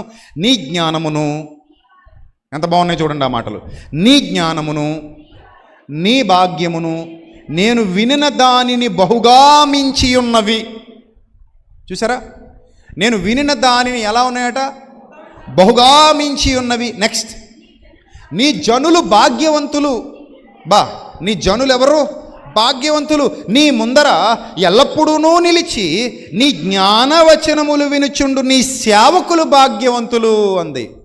నీ బల్ల దగ్గర మిగిలిపోయిన అన్నం తినేవాడు ఎంత భాగ్యవంతుడో, నీ బల్ల దగ్గర మిగిలిపోయే మాంసం తినేవాడు నీ సేవకులు ఎంత భాగ్యవంతులో, నీ దగ్గర మిగిలిపోయే పళ్ళు, పలహారాలు, ఆహార పదార్థాలు తినేవాళ్ళు ఎంత భాగ్యవంతులో అని అనలేదు. ఆవిడ లేపండి, స్తంభానికి జారబడి నిద్రపోతుంది. ఒంట్లో బాగలేదా ఏమిది? స్తంభానికి ముందుకు వచ్చి కూర్చో. నువ్వు ఇక్కడ దాకా రావడం ఎందుకు? పడుకోవడం ఎందుకు? కదా ఇంట్లో పడుకోవచ్చు కదా. ఒంట్లో బాగాలేదా? రైట్. ఏమంటుంది అక్కడ? నీ జ్ఞానమును నీ భాగ్యమును ఎంత గొప్పది, నీ జనులు భాగ్యవంతులు, నీ ముందర ఎల్లప్పుడూ నిలిచి నీ జ్ఞానవచనములు వినుచుండు నీ సేవకులు భాగ్యవంతులు అంటుంది. నీ ముందర ఎల్లప్పుడూ నిలిచి నీ జ్ఞాన వచనములు వినుచుండు నీ సేవకులు ఎవరట? వారు భాగ్యవంతులు. భాగ్యవంతులు. ఎందుకు అంత భాగ్యవంతులు? జ్ఞానం వింటేనే భాగ్యవంతులా? ఎస్. ఒకానొక దినాన జ్ఞానము తప్ప ఏది మనల్ని రక్షించదు. అందుకే మీ ఆత్మలను రక్షించుటకు శక్తిగల వాక్యమును అనగా జ్ఞానమును ఎలా అంగీకరించమంటాడు? సాత్వికంతో అంగీకరించు, ఫుల్ఫిల్గా లోబడిపో, అప్పుడే దేవుడు నిన్ను హెచ్చిస్తాడు. గుర్తుపెట్టుకోండి, ఇవి అనుభవాలలో చెప్పాలి తప్ప, అనుభవాలలో అర్థమవుతాయి తప్ప దేవుడు నన్ను ఆశీర్వదించాలి, దేవుడు నన్ను హెచ్చించాలి, లోపల ఎంత వాక్యానికి విధేయత ఉంటుందో అంత హెచ్చింపు నీ జీవితంలో ఉంటుంది. లోపల ఎంత విధేయత ఉంటుందో దేవుని వాక్యానికి అంత ఆశీర్వాదం నీ జీవితంలోకి వస్తుంది, అంత దీవెన నీ జీవితంలోకి వస్తుంది. ఇది అనుభవించిన వాళ్ళకే తెలుస్తుంది, అనుభవించలేని వాళ్ళకి తెలియదు. ఇది నువ్వు ఇంకా దేవుని వాక్యానికి విధేయత చూపిస్తూ ముందుకెళ్ళు. భౌతికమైన ఆశీర్వాదాలు ఎంతండి ఆయనకి? చాలా చిన్నవి, అసలు లెక్కలోకి తీసుకోవద్దు వాటిని. వీటికంటే గొప్ప ఉన్నాయి పరసంబంధమైనవి. అంటే ఎక్కడో నీ హృదయంలో లోపం జరుగుతోందన్నమాట. సేవకుడి పట్ల కావచ్చు, బోధించే వాక్యం పట్ల, వినడం విషయంలో శ్రద్ధ చూపించడం పట్ల కావచ్చు, దేవుని పని చేయటంలో అలసత్వం ప్రదర్శించడం కావచ్చు, ఇంకేదైనా కావచ్చు, ఏదో లోపం నీ బ్రతుకులో ఉంది కనుకనే ఇంకా నిన్ను ఆశీర్వాదాలు నీ మీదకి రావట్లేదు. నిజంగా నువ్వు సంపూర్ణ విధేయత చూపించు, భక్తిలో సంపూర్ణంగా దేవుని వాక్యానికి లోబడు, సంపూర్ణంగా నీ హృదయం నిండా సత్యాన్ని నింపుకో. సమస్త ఆశీర్వాదాలు నీ సొంతం చేయటానికి ఆయన ఎప్పుడూ వెనుకాడువాడు కాడు. మీకు అక్కరగానున్నవేవో ఆయనకు తెలుసు. మీరు భయపడొద్దు. మీరు పిచ్చుకల కంటే శ్రేష్ఠులు, ఆకాశ పక్షుల కంటే శ్రేష్ఠులు. వాటినే పోషిస్తున్నాడు మీ పరలోకపు తండ్రి. నేను కొన్ని వందల సార్లు చెప్పాను. మీ భోజనం కోసం మీరు ఆలోచించుకుంటారు, మీ మధ్యాహ్నం లంచ్ కోసం మీరు ఆలోచించుకుంటారు, మీ సాయంత్రం డిన్నర్ కోసం మీరు ఆలోచించుకుంటారు. బయట చూడండి, ఎన్ని పక్షులు ఉన్నాయి, ఎన్ని పురుగులు ఉన్నాయి, ఎన్ని జంతువులు ఉన్నాయి, ఎన్ని జీవజాతులు ఉన్నాయి, ఎన్ని చేపలు ఉన్నాయి. సముద్రాల్లో కానివ్వండి, బయట కానివ్వండి, ఆకాశంలో కానివ్వండి, ఎన్ని అడవుల్లో కానివ్వండి, ఎన్ని కనబడుతున్నాయి. అవేవి పస్తులతో చచ్చిపోవట్లేదే. తగిన కాలమందు వాటికి ఆహారం దేవుడు సిద్ధపరుస్తున్నాడు. మీరు ఎవరైనా పెడతారా? పెడుతున్నారా? పోనీ ఏ ప్రభుత్వాలైనా పెడుతున్నాయా? జూలో ఉన్న వాటికి ప్రభుత్వాలు పెడతాయి, అడవుల్లో ఉన్న వాటికి ఎవరు పెడతారు? సముద్రాల్లో ఉన్న వాటికి ఎవరు పెడతారు? పెట్టకపోగా మనం తింటాం, మళ్ళీ వెళ్ళి తెచ్చుకొని వాటిని. అయినా వాటిని పోషిస్తున్నది ఎవరు? ఎవరు పెడుతున్నారు వాటికి ఆహారం? దేవుడు, సర్వశక్తుడు, సర్వోన్నతుడు. అక్కడే మీకు అర్థం కావాలి, ప్రపంచ జీవజాతుల పోషకుడు ఆయన. ప్రపంచ జీవజాతులన్నిటికీ ఎవరైనా పోషకుడైనా. ఆ పోషకుడు నన్ను పోషిస్తున్నాడు, నిన్ను పోషిస్తున్నాడు, ప్రపంచం అంతటిని పోషిస్తున్నాడు. ఆయన పోషించకపోతే నీకు బ్రతుకులేదు. ఇది పచ్చినిజ ఒప్పుకొని తీరాలి. నువ్వు అనుకోవచ్చు, నా ప్రాణమా తినుము, తాగు, సుఖించు, అబ్బా తెగ పండేసింది పంట, మొత్తం అంతా ధాన్యం నింపేశాను, నీకేం లోట్లేదని ప్రాణంతో చెప్పుకుందాం అనుకుంటున్నావేమో. 5 క్షణాలు పట్టదు, చిటికేసేలోపు ఎగిరిపోద్ది ప్రాణం. నీ మేడలు, నీ మిద్దెలు, నీ ఆస్తులు, నీ అంతస్తులు దేవుని కృప లేకపోతే ఎందుకు పనికిరావు? నువ్వు ఎంత పంచభక్ష పరమాణాలు తింటూ 10 అంతస్తుల భవనం పైన అందమైన పరుపు మీద తొలతూగుతూ విహరిస్తూ ఆనందిస్తూ ఉండొచ్చేమో, బట్ దేవుని కృప కాపుదల లేకపోతే చిటికేసేలోపు అలా చిటికేసేలోపు నీ ప్రాణం గాల్లో కలిసిపోద్ది. అదే అన్నాడు, వెర్రివాడా, ఈ రాత్రి నీ ప్రాణమును అడుగుచున్నారు, నీవు సిద్ధపరిచినవి ఎవని వగును వెర్రివాడా? పొలాలు చూసుకుని మురిసిపోతున్నావా? స్థలాలు చూసుకుని మురిసిపోతున్నావా? వెండి చూసుకుని, డబ్బు కట్టలు చూసుకుని మురిసిపోతున్నావా? ఆస్తులు అంతస్తులు చూసుకుని మురిసిపోతున్నావా? లేకపోతే నీ కండబలం, గుండెబలం, పదవి ఇవి చూసుకుని మురిసిపోతున్నావా? క్షణం పట్టదు, చిటికేసేలోపు ఎగిరిపోతావు. ఇలా చిటికేసేలోపు ఎగిరిపోతావు. అప్పుడు అంటాడు, వెర్రివాడా, ఈ రాత్రి నీ ప్రాణమును అడుగుచున్నారు, నీవు సిద్ధపరిచినవి ఎవని వగును? అందుకే బోధ చాలా ముఖ్యం, జ్ఞానం చాలా ముఖ్యం. గుర్తుపెట్టుకోండి, జ్ఞానం చాలా ముఖ్యం. అది ఎంత దొరికితే అంత లాభం, దానికి ఎంత విధేయత చూపిస్తే అంత సమృద్ధి. విధేయత లేని చోట సమృద్ధి ఉండదు. నా తమ్ముళ్ళు, చెల్లెమ్మలు, అక్కలు, అన్నలు బాగా గుర్తుపెట్టుకోవాలి. మీరు బాగా గుర్తుపెట్టుకోవాలి. మీరు ఎంత సత్యానికి విధేయత చూపిస్తే అంత ఆశీర్వదింపబడతారు. సత్యానికి ఎంత విధేయత చూపిస్తే, ఎంత లోబడితే అంత దీవించబడతారు. దినదినం మీ కుటుంబాలు అభివృద్ధి చెందుతాయి. మీ పిల్లలు మీ భోజనపు బలల చుట్టూ ఒలేవ మొక్కల వలె ఉంటారు. మీ కుటుంబాలకు ఆయన కాపుదల లభిస్తుంది. మీరు వెళ్ళిన ప్రతి చోట ప్రభు మిమ్మల్ని ఆశీర్వదిస్తాడు. మీరు వెళ్ళు ప్రతి మార్గంలో ప్రభు మిమ్మల్ని దీవిస్తాడు. మీరు వెళ్ళే ప్రతి చోట మీ అక్కర్లు తీర్చబడతాయి. మీరు వెళ్ళే ప్రతి చోట మీకున్న అడ్డంకులు తొలగించబడతాయి. ఆ విధంగా ఇక్కడ భూలోక మార్గంలోనూ పైనున్న పరలోక మార్గంలో కూడా దేవుడు మిమ్మల్ని ఉన్నతంగా తీర్చిదిద్ది నడిపించాలంటే మీరు సంపూర్ణంగా ఆయనకు, జ్ఞానానికి, ఆయన వాక్యానికి, ఆయన ప్రభుత్వానికి విధేయత చూపించువారై ఉండి తీరాలి. లేదు నేను చూపించనంటావా, దానికి తగిన ప్రతిఫలమే పొందుకుంటావు. నీవేమి విత్తుతావో ఆ పంటనే కోస్తావు. No doubt at all. అందుకే నేను ఎప్పుడు చెప్తాను మీకు, బోధించే బోధకుడు ఏం చెబుతున్నాడో విని నేర్చుకోండి. బోధకుడు మీకేం స్నేహితుడు కాదు. బోధకుడు మీ మీద భుజాల మీద చేతులేసి తిరిగే మీ బెస్ట్ ఫ్రెండ్ ఏం కాదు, మీ క్లోజ్ ఫ్రెండ్ ఏం కాదు, మీ స్కూల్లో ఫ్రెండ్ లాంటివాడు ఏమీ కాదు. బోధకుడు బోధించే ప్రతి మాట నా హృదయానికి అవసరం అని ఎక్కడ పెట్టుకోవాలి? హృదయాంతరంగాల్లో పెట్టుకున్నప్పుడు నీకు అభివృద్ధి ఉంటుంది, నీకు ఆశీర్వాదం ఉంటుంది. లేదు అది ఏం కాదులేండి, ఆయన మాకు చెప్పాను కదా, యేసుప్రభు వారు బోధకుడు, ఫస్ట్ ఆయనే బోధకుడు. కానీ ఈ బోధకుడు ఒక ఇంట్లో పుట్టేశాడు. ఆ ఇల్లు యోసేపు ఇల్లు, మరియమ్మ గారి ఇల్లు. ఇంట్లో పుట్టేసరికి ఫస్ట్లో స్టార్టింగ్లో మరియమ్మ గారు గౌరవంగానే చూసుంటారు. తర్వాత కొడుకే కదా అలవాటు పడిపోయాడు. కొడుకు ఏమైపోయాడు? అలవాటు పడిపోయాడు. కొడుకు అలవాటు అయిపోయేసరికి కొన్నాళ్ళకి 30 ఏళ్ళు గడిచిపోయాయి. ఆవిడ ఊహలు ఏమీ జరగలేదు. 30 ఏళ్ళు అంటే చాలా సుదీర్ఘకాలం. 30 ఏళ్ళ తర్వాత అందొచ్చిన కొడుకు ఇల్లు వదిలి వెళ్ళిపోయాడు. ఆ కోణంలో చూస్తుంది తప్ప ఆవిడ చిన్నప్పుడు దూత నాకు చెప్పింది కదా, నేను కన్యకగా ఉన్నప్పుడు గర్భవతి అయ్యాను కదా, పుట్టినవాడు మెస్సియా కదా, దేవుని కుమారుడు కదా అనే భావజాలం ఆమెలో కనబట్టలేదు. అప్పుడు ఆయన పెరిగి పెద్దవాడైపోయాడు. 30 ఏళ్ల వయసులో బయటికి వెళ్ళిపోయాడు. బయటికి వెళ్ళిపోయిన తర్వాత వాళ్ళ ఆయన తమ్ముళ్ళు చెల్లెమ్మలు ఉన్నారట. బైబిల్ గ్రంథం చాలా స్పష్టంగా చెప్పింది, ఆయన తమ్ముళ్ళు చెల్లెమ్మలు అంటే మరీ గర్భం గుండా పుట్టినవారు, తర్వాత యోసేపుతో సంసారం చేయడం వల్ల పుట్టినవారు ఉన్నారు. వారు ఆయనను చాలా చులకనగా చూస్తున్నారు, చాలా తక్కువగా చూస్తున్నారు. మావాడే మా అన్నయ్యే అన్నట్టు. అదే రాశాను పాటలో, క్రీస్తు యేసునందు సద్భక్తితో అనే పాటలో రాశాను ఆ లైన్స్. క్రీస్తు యేసునందు సద్భక్తితో అనే పాటలో ఈ పాయింట్లు కూడా రాశాను. సో చాలా చులకనగా చూస్తున్నారు యేసుప్రభు వారిని, చాలా తక్కువగా చూస్తున్నారు యేసుప్రభు వారిని. ఏముందండి, మా ఇంట్లో వాడే కదా, మా అన్నయ్యే కదా అనుకున్నారు వాళ్ళు. మా అన్నయ్యే కదా, మా ఇంట్లో వాడే కదా అనుకుంటున్నారు చివరికి. అప్పుడు మార్క్స్ వార్తకు వచ్చేసరికి ఆయన అంటాడు, నీ సోదరులు నీ తల్లియు నిన్ను వెతుకుచు అవుట్ సైడ్ నిలబడున్నారు. వాళ్ళు నీ సోదరులు నీ తల్లి నిన్ను వెతుకుతూ ఎక్కడ నిలబడ్డారు? అవుట్ సైడ్ నిలబడున్నారు, నీ కోసం వెతుకుతున్నారు. బట్ వాళ్ళు ఇస్తున్న స్టేట్మెంట్ ఏంటంటే నీ కోసం నీకు మతి చెలించి ఉన్నదని చెప్తున్నారు. ఏమని చెప్తున్నారట? మార్క్స్ వార్త 3వ అధ్యాయం 21వ వచనం చూడండి. మార్క్స్ వార్త 3వ అధ్యాయము 21. ఆయన ఇంటి వారు సంగతి విని ఆయనను మతి చెలించి ఉన్నదని చెప్పి ఆయనను పట్టుకొన్న పోయిరి. ఆయన ఎక్కడున్నాడు అక్కడికి పోయారట పట్టుకోవడానికి. ఏం చెప్తున్నారట వచ్చిన జనాలకి? మతి చెలించిందని. తప్పు కదూ. అంటే వాళ్ళకి ఎలా కనబడుతున్నాడంటే ఆయన ఒక సామాన్యుడిలా కనబడుతున్నాడు. శరీరాన్ని ధరించుకుని మన ఇంటికి వచ్చినంత మాత్రాన he is not a normal person, because wisdom of God. He is wisdom of God, he is prudence of God. దేవుని యొక్క శక్తి, శరీరధారిగా ఉన్న దేవుని శక్తి, శరీరధారిగా ఉన్న దేవుని జ్ఞానం, శరీరధారిగా ఉన్న దేవుని ఔన్నత్యం, దేవుని యొక్క మూర్తిమంతం, దేవుని యొక్క తేజస్సు, దేవుని యొక్క ప్రతిరూపం ఆయన. He is not a normal person. But ఏమని చెప్తున్నారు? మతి చెలించి ఉన్నదని చెప్పి ఆయనను పట్టుకొనబోయిరి.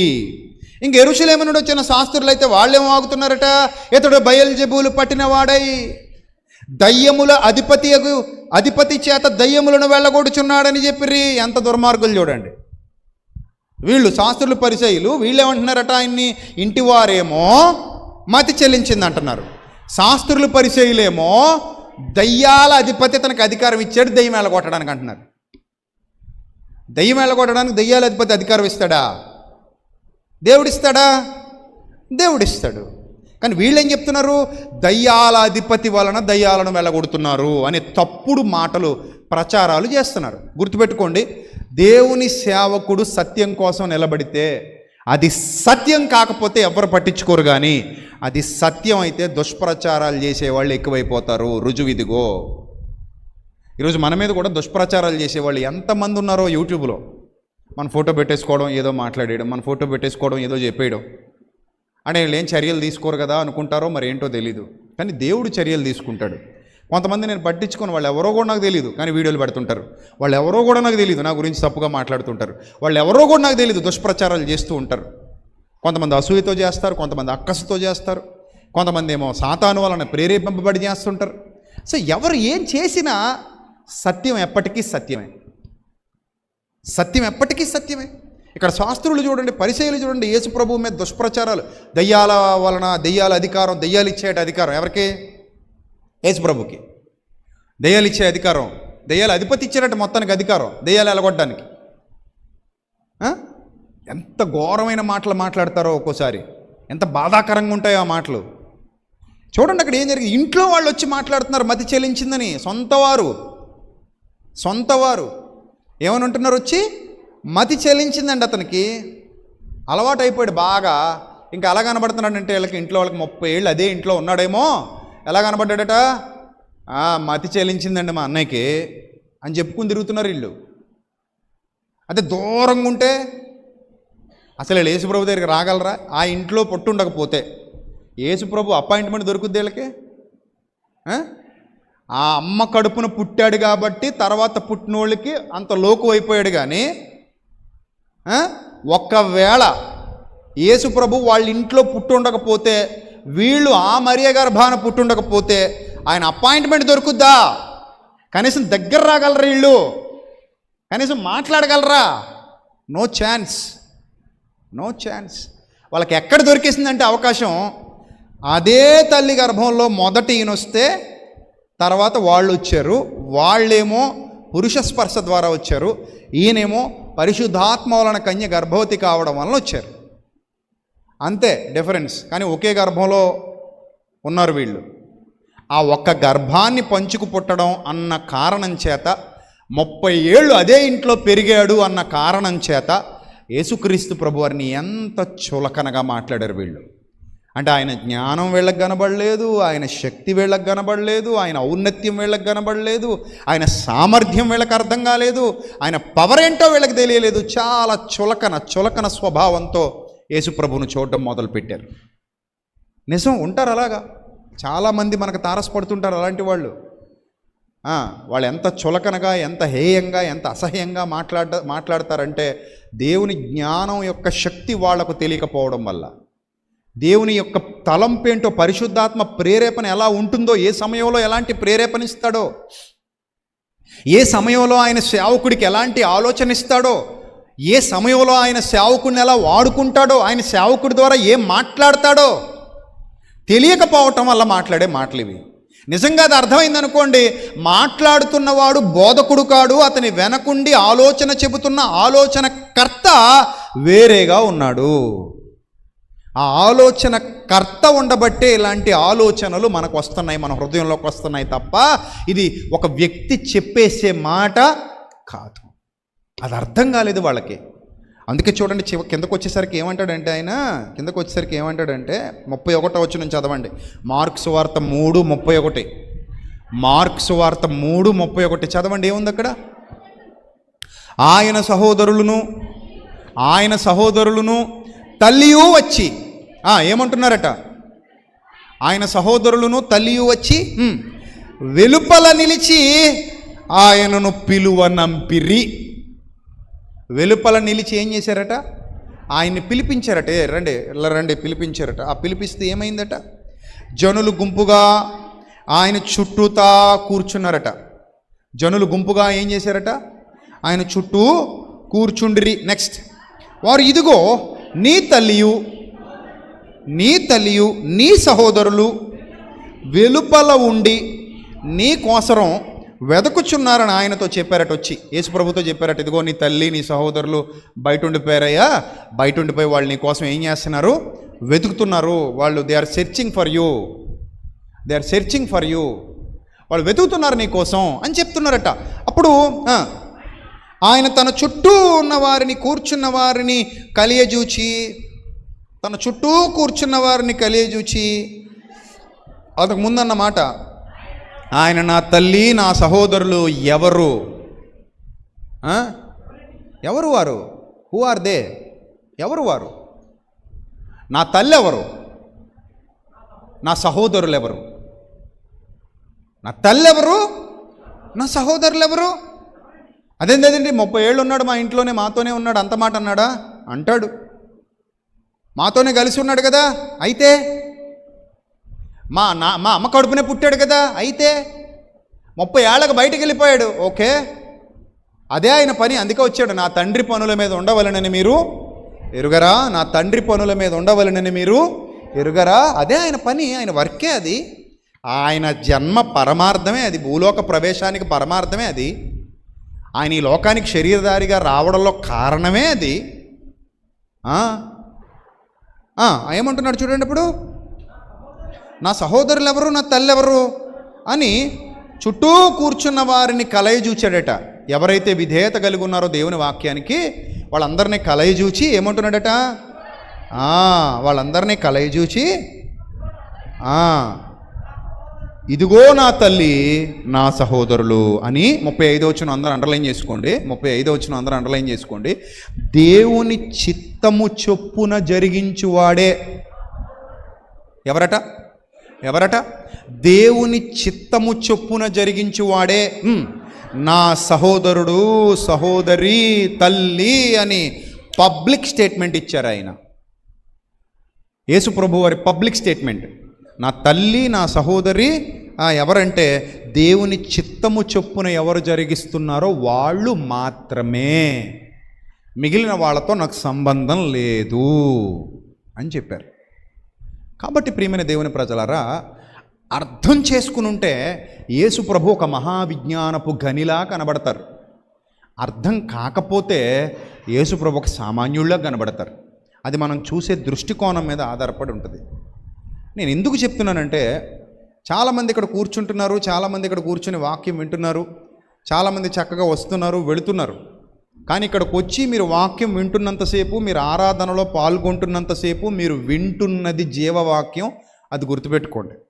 నేనేదో మీతో ఫ్రెండ్లీగా, నేను మీతో నవ్వుతూ ఉన్నంత మాత్రాన నేను చెప్పే వాక్యం మీకు చులకనగా కనబడకూడదు. అలాగనుకుంటే మిమ్మల్ని దగ్గరకు కూడా రానివ్వను. ఆ టైప్ మీకు ఉందంటే నేను మిమ్మల్ని ఎందుకు దగ్గరగా తీసుకుంటున్నాను, ఎందుకు మిమ్మల్ని నా దగ్గర చేర్చుకుంటున్నానంటే మీరు దేవుని వాక్యం పట్ల ఇంకా వర్ధిల్లుతారని. యేసుప్రభు కూడా శిష్యులతో ఏమన్నాడంటే, మీరు నాకు స్నేహితులు అంటాడు. మిమ్మల్ని కూడా నేను అలాగే భావిస్తున్నాను, అందుకే దగ్గర రానిస్తున్నాను, అందుకే అంత ప్రేమగా ఉంటున్నాను మీతో. అది మీకు చులకనగా కనిపిస్తుందని ఎప్పుడైతే నాకు అనిపిస్తుందో మిమ్మల్ని దూరం పెడతాను, దగ్గరకు కూడా రానివ్వనప్పుడు. ఎందుకు రానివ్వనో, మీకు వాక్యం పట్ల విధేయత రావాలి, మీరు వాక్యాన్ని ఎంతో గొప్పగా ప్రేమించాలి. అంతే తప్ప వాక్యాన్ని ఎప్పుడు చులకనగా చూడకూడదు. వాక్యానికి తక్కువ స్థానం ఇవ్వడానికి వీలు లేదు. దాన్ని ఇంకా గౌరవించాలి, ఇంకా గౌరవించాలి, ఇంకా గౌరవించాలి.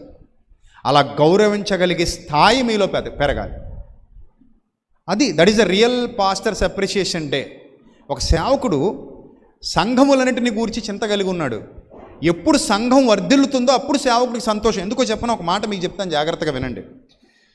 ఒక ప్రోడక్ట్ తయారైన తర్వాత కంపెనీ మేనేజరు ప్రోడక్ట్కి రెస్పాన్సిబిలిటీ.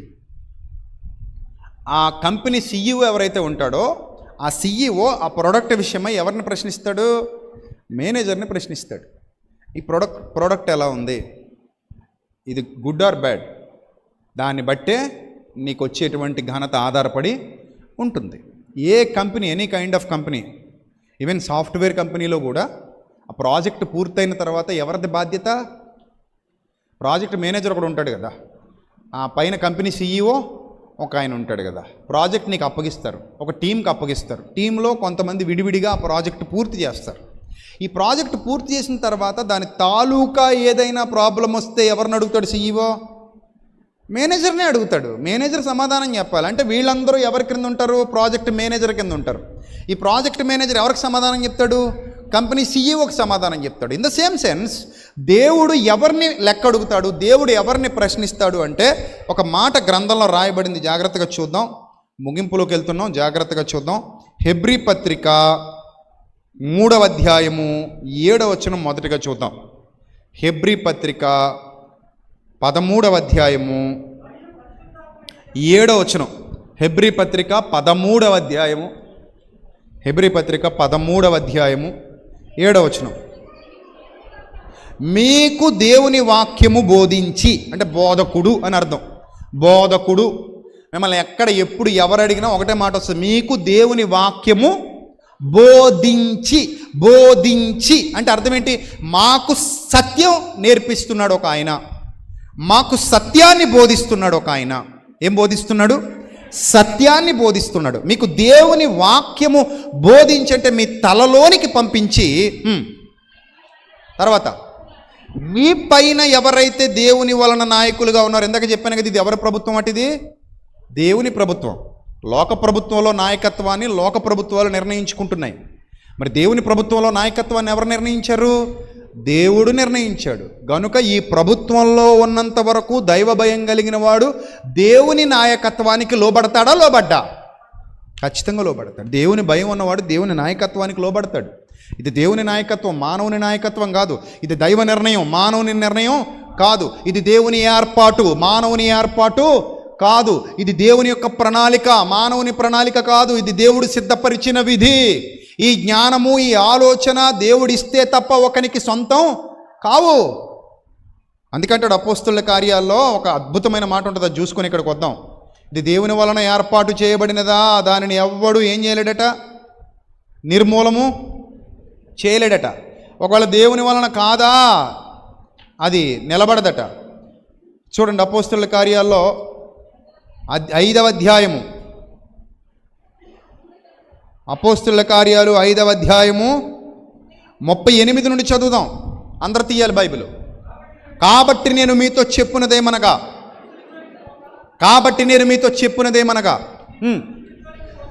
మీరు ఈ మనుష్యుల జోలికి పోక వారిని విడిచిపెట్టండి. ఎందుకంటే వీళ్ళందరినీ ఎక్కడో చోట ఇరికించేసి వాళ్ళందరినీ ఏదో విధంగా ఇబ్బంది పెట్టాలని ప్రయత్నిస్తున్నారట. ఆయన సేవకుల్ని ఇబ్బంది పెట్టాలని ప్రయత్నిస్తున్నారు వీళ్ళు. అప్పుడు అంటున్నాడు, ఏమంటున్నాడంటే, మీరు ఈ మనుష్యుల జోలికి పోక వారిని విడిచిపెట్టండి. ఈ ఆలోచనైనను ఈ కార్యమైనను మనుష్యుల వలన కలిగినదాయనా, అదేమైపోద్ది చెప్పండి? వ్యర్థం. అర్థమైందా? అది వ్యర్థం. నేను ఎప్పుడు చెప్తాను, నా ఆలోచన మానవ సంబంధమైనదైతే ఇంత గొప్ప స్థాయిలో నేటికి నిలబడేది కాదు. అర్థమైందా? కొన్ని వేల వందల మంది ప్రాంతానికి వచ్చి ప్రభువుని ఆరాధిస్తున్నారు. ఎందుకు వస్తున్నారు ఇక్కడికంటే ప్రలోభాలకు గురై కాదు. ఇక్కడ ఏ ప్రలోభాలు లేవు. అయినా ఇక్కడికి ఎందుకు వస్తున్నారు? ఇది దేవుని సన్నిధి, ఇక్కడ సత్యవాక్యం ప్రకటింపబడుతుంది, ఇక్కడ సత్య సంబంధి అయిన సేవకుడు ఉన్నాడు. ఆ సేవకుడు సత్యమే చెబుతాడు తప్ప అసత్యం చెప్పడు. ఆయన ముందుకెళ్ళి మేము కూర్చుంటున్నాం, సత్యాన్ని నేర్చుకుంటున్నాం అనే ఒక్క ఆలోచనతో పనులన్నీ మానుకొని ఎక్కడెక్కడెక్కడ నుంచో ఇక్కడికి వస్తున్నారంటే దానికి కారణం ఒక్కటే, సత్యాన్ని నేర్చుకుంటున్నాం. నేను అదే చెప్తున్నాను. నేను మొట్టమొదటి ఈ యొక్క సత్యాన్ని ప్రారంభించినప్పుడు, ఈ యొక్క సత్యాన్ని గురించి ప్రకటించడం మొదలుపెట్టినప్పుడు ఈ ప్రాంతంలో చాలా తక్కువ మందితో మొదలుపెట్టాము. స్టార్టింగ్లో చాలా తక్కువ మంది సత్యానికి ఆకర్షింపబడ్డారు. ఈరోజు కొన్ని వేల వందల మంది ఈరోజు సత్యంలో కొనసాగుతున్నారు ఇక్కడ. దానికి కారణం ప్రభు యొక్క మహాకృప, ప్రభు యొక్క మహాదయ. అది ప్రభు యొక్క ఆలోచనది, దేవుని ఆలోచన. లేదంటే ఇలాంటి ప్రాంతాలలో ఇంత ఖండితంగా నిలబడి సత్యం ప్రకటించడం అంత ఈజియెస్ట్ థింగ్ ఏమీ కాదు. అసత్యం ఆకాశం అంత ఎత్తున్నటువంటి పరిస్థితులు కనబడుతున్నాయి. పౌలు గారు ఎలాగైతే వారి హృదయం పరితాపం పట్టలేకపోయిందో అలాంటి పరిస్థితులు చుట్టూతా వ్యాపించున్నాయి. ఏథెన్స్ పట్టణంలో ఆయన ఏదైతే ఎదుర్కొన్నాడో, ఎఫెసులో ఆయన ఏదైతే ఎదుర్కొన్నాడో అలాంటి పరిస్థితులు చుట్టూతా వ్యాపించి ఉంటాయి. కానీ అక్కడ మనం నెగ్గుకొస్తున్నాం, సత్యాన్ని ఉన్నదన్నట్టుగా ప్రకటించగలుగుతున్నాం, ధైర్యంగా దేవుని వాక్యాన్ని ప్రకటించగలుగుతున్నాం, ధైర్యంగా దేవుని జ్ఞానాన్ని ప్రకటించగలుగుతున్నాం. దానికి కారణం దేవుని యొక్క ఏర్పాటు. అది మీ కుటుంబాలకు దీవెన, మీ పిల్లలకు దీవెన, మీరు చేస్తున్న పనులన్నిటికీ అది దీవెన. ఏది సత్యమో అది లోపల నాటబడినప్పుడు ఫలభరితమైన స్థితిలోనికి మనం వెళతాం. ఇది జరగాలంటే దేవుని ఆలోచన కావాలి. That is not an easy thing, that is not an easy task. దేవుని యొక్క దీవెన ఉండాలి, దేవుని యొక్క ఆశీర్వాదం మన తలలకు పైగా ప్రకాశించాలి. అప్పుడు మాత్రమే అది వృద్ధి పొందుతుంది. లేకపోతే సత్యం ఎక్కడ వృద్ధి పొందుతుంది? సత్యం ఎక్కడ వ్యాపిస్తుంది? అసత్యంతో ఎంత పెద్ద అరణ్యాలనైనా నింపొచ్చు, కానీ సత్యంతో ఒక వీధి నింపబడితే చాలు. అర్థమైందన్న పాయింట్ మీకు? అసత్యంతో దేన్ని నింపొచ్చు? అరణ్యాలనే నింపొచ్చు. ఎందుకంటే చీకటికున్న ప్రభావం అలాంటిది, చీకటికున్న ఆకర్షణ అలాంటిది. కానీ సత్యం చెప్పి ఒక వీధి నింపినా అది చాలా గొప్ప ధన్యతే, అది చాలా గొప్ప ధన్యతే. కాబట్టి ఇక్కడ చూడండి ఏమంటాడంటే, నేను మీతో చెప్పినదేమనగా ఈ మనుష్యుల జోలికి పోక వారిని విడిచిపెట్టండి. ఈ ఆలోచనైనను ఈ కార్యమైనను మనుష్యుల వలన కలిగినదాయన, అది వ్యర్థమైపోతుంది. మనుష్యుల వలన కలిగినదాయన అదేమవుతుంది? వ్యర్థమైపోతుంది. దేవుని వలన కలిగినదాయన మీరు వారిని వ్యర్థపరచలేరు. చూడండి, దేవుని వలన కలిగినదాయన మీరు వారిని ఏం చేయలేరు? వ్యర్థపరచలేరు. విజయప్రసాద్ రెడ్డి అనేవాడు దేవుడు ఎన్నుకున్నవాడు, దేవుని చేత ఎన్నుకొనబడినవాడు, దేవుని ఏర్పాటులో ఉన్నవాడు, దేవుని మార్గాలలో నిలబడి ఇటు అన్యజనులకైనా ఇటు విశ్వాసులకైనా ఎవరికైనా అటు నాస్తికులకైనా సత్యం ప్రకటించడానికి దేవుని యొక్క ఏర్పాటులో ముందుకు కదులుతున్నవాడు. అది సత్యం ఎరిగిన వారందరూ గ్రహిస్తారు. బలవంతులైన దేవుని పిల్లలందరూ గ్రహిస్తారు. ఇది దేవుని ఏర్పాటు. దేవుని యొక్క ఆలోచన ఇంకా ప్రజల్లోనికి విస్తృతంగా వ్యాపించాలి. ప్రజలలో ఎందరో సత్యాన్ని తెలుసుకోవాలి. ప్రజలలో ఎందరో దేవుని సత్యానికి లోబడాలి. సత్యవాక్య విస్తరణ జరగాలి. అది దేవుని ఏర్పాటు. దానిని ఎవ్వరు ఏం చేయలేరు? వ్యర్థపరచలేరు. దానిని ఎవ్వరు ఏం చేయలేరు? వ్యర్థపరచలేరు. మునికోలకు ఎదురుతనుట నీకు కష్టం అంటాడు ప్రభు. మునికోలకు ఎదురుతనితే నీ కాలే ఛిద్రమైపోతే తప్ప మునికోలకేమీ కాదు. మునికోలకు ఎదురుతనుట నీకు కష్టం సౌలా. చూడండి ఇక్కడ ఎంత స్పష్టంగా చెప్తున్నాడు. ఈ ఆలోచనైనను ఈ కార్యమైనను మనుష్యుల వలన కలిగినదాయన అది వ్యర్థమగును. మనుష్యుల వలన కలిగిందా? దీని వెనక మనిషి ఉన్నాడా? అది ఏమైపోతుంది? వ్యర్థమైపోతుంది. కాదు, ఇది దేవుని వలన కలిగినదాయన మీరు టచ్ కూడా చేయలేరు. ఎన్ని కుయుక్తులు పన్నినా, ఎన్ని కుట్రలు పన్నినా, ఎంత దుర్మార్గపు వ్యవహార శైలి ప్రదర్శించినా మీరేం చేయలేరట? టచ్ కూడా చేయలేరట. వ్యర్థపరచలేరు. ఎందుకంటే మీరు తొక్కే కొలదే అది విస్తరించిపోతూ ఉంటుంది. మీరు తొక్కే కొలదే అది ఎదిగిపోతూ ఉంటుంది. మీరు మాట్లాడే కొలది ఇంకా గొప్పది విస్తరిస్తూ అనేక మందిని సొంతం చేసుకుంటూ ఆ పరిచర్య ముందుకు వెళ్ళిపోతూ ఉంటుంది. No one can stop that. ఎవ్వరు దానిని ఏం చేయలేరు? ఆపలేరు, వ్యర్థపరచలేరు. No one can destroy that because that is God's prudence. అది దేవుని యొక్క జ్ఞానము, దేవుని యొక్క శక్తి, దేవుని యొక్క ఆలోచన. ఆయన ఆలోచన చెప్పడం మొదలు పెడితే ఖచ్చితంగా దానికి ఆ శక్తి ఉంటుంది, దానికి ఆ పవర్ ఉంటుంది. దానికి విధేయత చూపించాల్సింది. అన్ని నామముల కన్నా పైనామము ప్రతి నాలుక ఒప్పుకోవాలన్నాడు. ప్రతి నాలుక ఆయన నామమును ఏం చేయాలి? ఒప్పుకోవాలి. కనుక చూడండి ఎంత స్పష్టంగా ఈ కార్యము దేవుని వలన కలిగినది. ఆయన మీరు వారిని వ్యర్థపరచలేరు. మీరొకవేళ దేవునితో పోరాడు వారవుదురు సుమి. మీరొకవేళ ఏంటట? దేవునితో పోరాడు వారవుదురు సుమి అన్నాడు. అది దేవుని వలన జరిగే కార్యం. దాన్ని ఎవరు ఆపకండి, మంచి పద్ధతి కాదు అని చెప్పాడు. అది విస్తరించనివ్వండి, అది జరగనివ్వండి. శాస్త్రులు, పరిసయ్యులు నిజానికి సపోర్ట్గా నిలబడాల్సిన వారే, వారి సొంత జాతి వారు. కానీ సొంత జాతి వారే కుట్రలు పన్నారు, సొంత జాతి వారే అడ్డుకట్టలు వేయాలని చూశారు. సొంత జాతి వారే ఎంత దుర్మార్గపు స్వభావానికి. మొన్న చూడండి కాకినాడలో ఎంత ఘనంగా దేవుని యొక్క కార్యం జరిగిందో. మన ఆత్మీయ ఆశీర్వాద సదస్సు కాకినాడలో జరిగింది. ఆ కాకినాడ నేను వెళ్ళేంత వరకు కూడా నాకు అక్కడ పరిస్థితులు తెలియవు. జరుగుతుంది దేవుని వాక్యమే కదా ప్రకటిస్తాం. మనం ట్రిమ్మిక్కులు చేయం, ఎవరిని పడగొట్టం, ఎవరిని మోసాలు చేయం, పేరు పెట్టి పిలిచి వాళ్ళ పైకి రాకపోతే తర్వాత వీడియో ట్రిమ్ చేసేయడం అలాంటివి ఉండవు మన దగ్గర. ఉన్నారు కొంతమంది, చెక్ చేసుకోండి. పేరు పెట్టి పిలుస్తారు, అప్పయ్యమ్మ సుబ్బయ్యమ్మ అంటారు, వాళ్ళు రారు. పైకి తిరుగుతాడు, పిలుస్తాడు. ఎంతసేపు పిలిచినా వాళ్ళు రారు. ఇంకా వాళ్ళు రాకపోయేసరికి మొత్తం మీద నువ్వు భయపడ్డావు, నీకు ఆశీర్వాదం రాలేదు, అది ఇది సోచి చెప్పేసి వచ్చినా ఏమీ చేసేది ఉండదు అనుకోండి. అక్కడ రాకపోవడమే బెటర్. దానికంటే నువ్వు వచ్చినా అక్కడ ఓడబొడిసేది ఏమీ ఉండదు. ఎందుకంటే అది చీప్ ట్రిక్ కాబట్టి, మ్యాజిక్ కాబట్టి, అదేం దేవుని పిలుపు కాదు కాబట్టి. సరే అక్కడ కూర్చుంటారు, అయిపోతుంది. ఆ తర్వాత వీళ్ళు జాగ్రత్తగా వీడియో అంతా పూర్తయిపోయిన తర్వాత ఇంటికి వెళ్ళిన తర్వాత శుభ్రంగా సిస్టమ్ ఆన్ చేసి యూట్యూబ్లో ఆప్షన్ ఉంది. చెప్పిన ప్రసంగంలో ఏమైనా కత్తిరించాలంటే ఏం చేయొచ్చు? లైవ్ అయిపోయిన తర్వాత కత్తిరించి ట్రిమ్ చేసేయచ్చు. అంతే. మొత్తం ఆ పేరు పిలిచిన దాన్ని అంతటిని ట్రిమ్ చేసేస్తారు.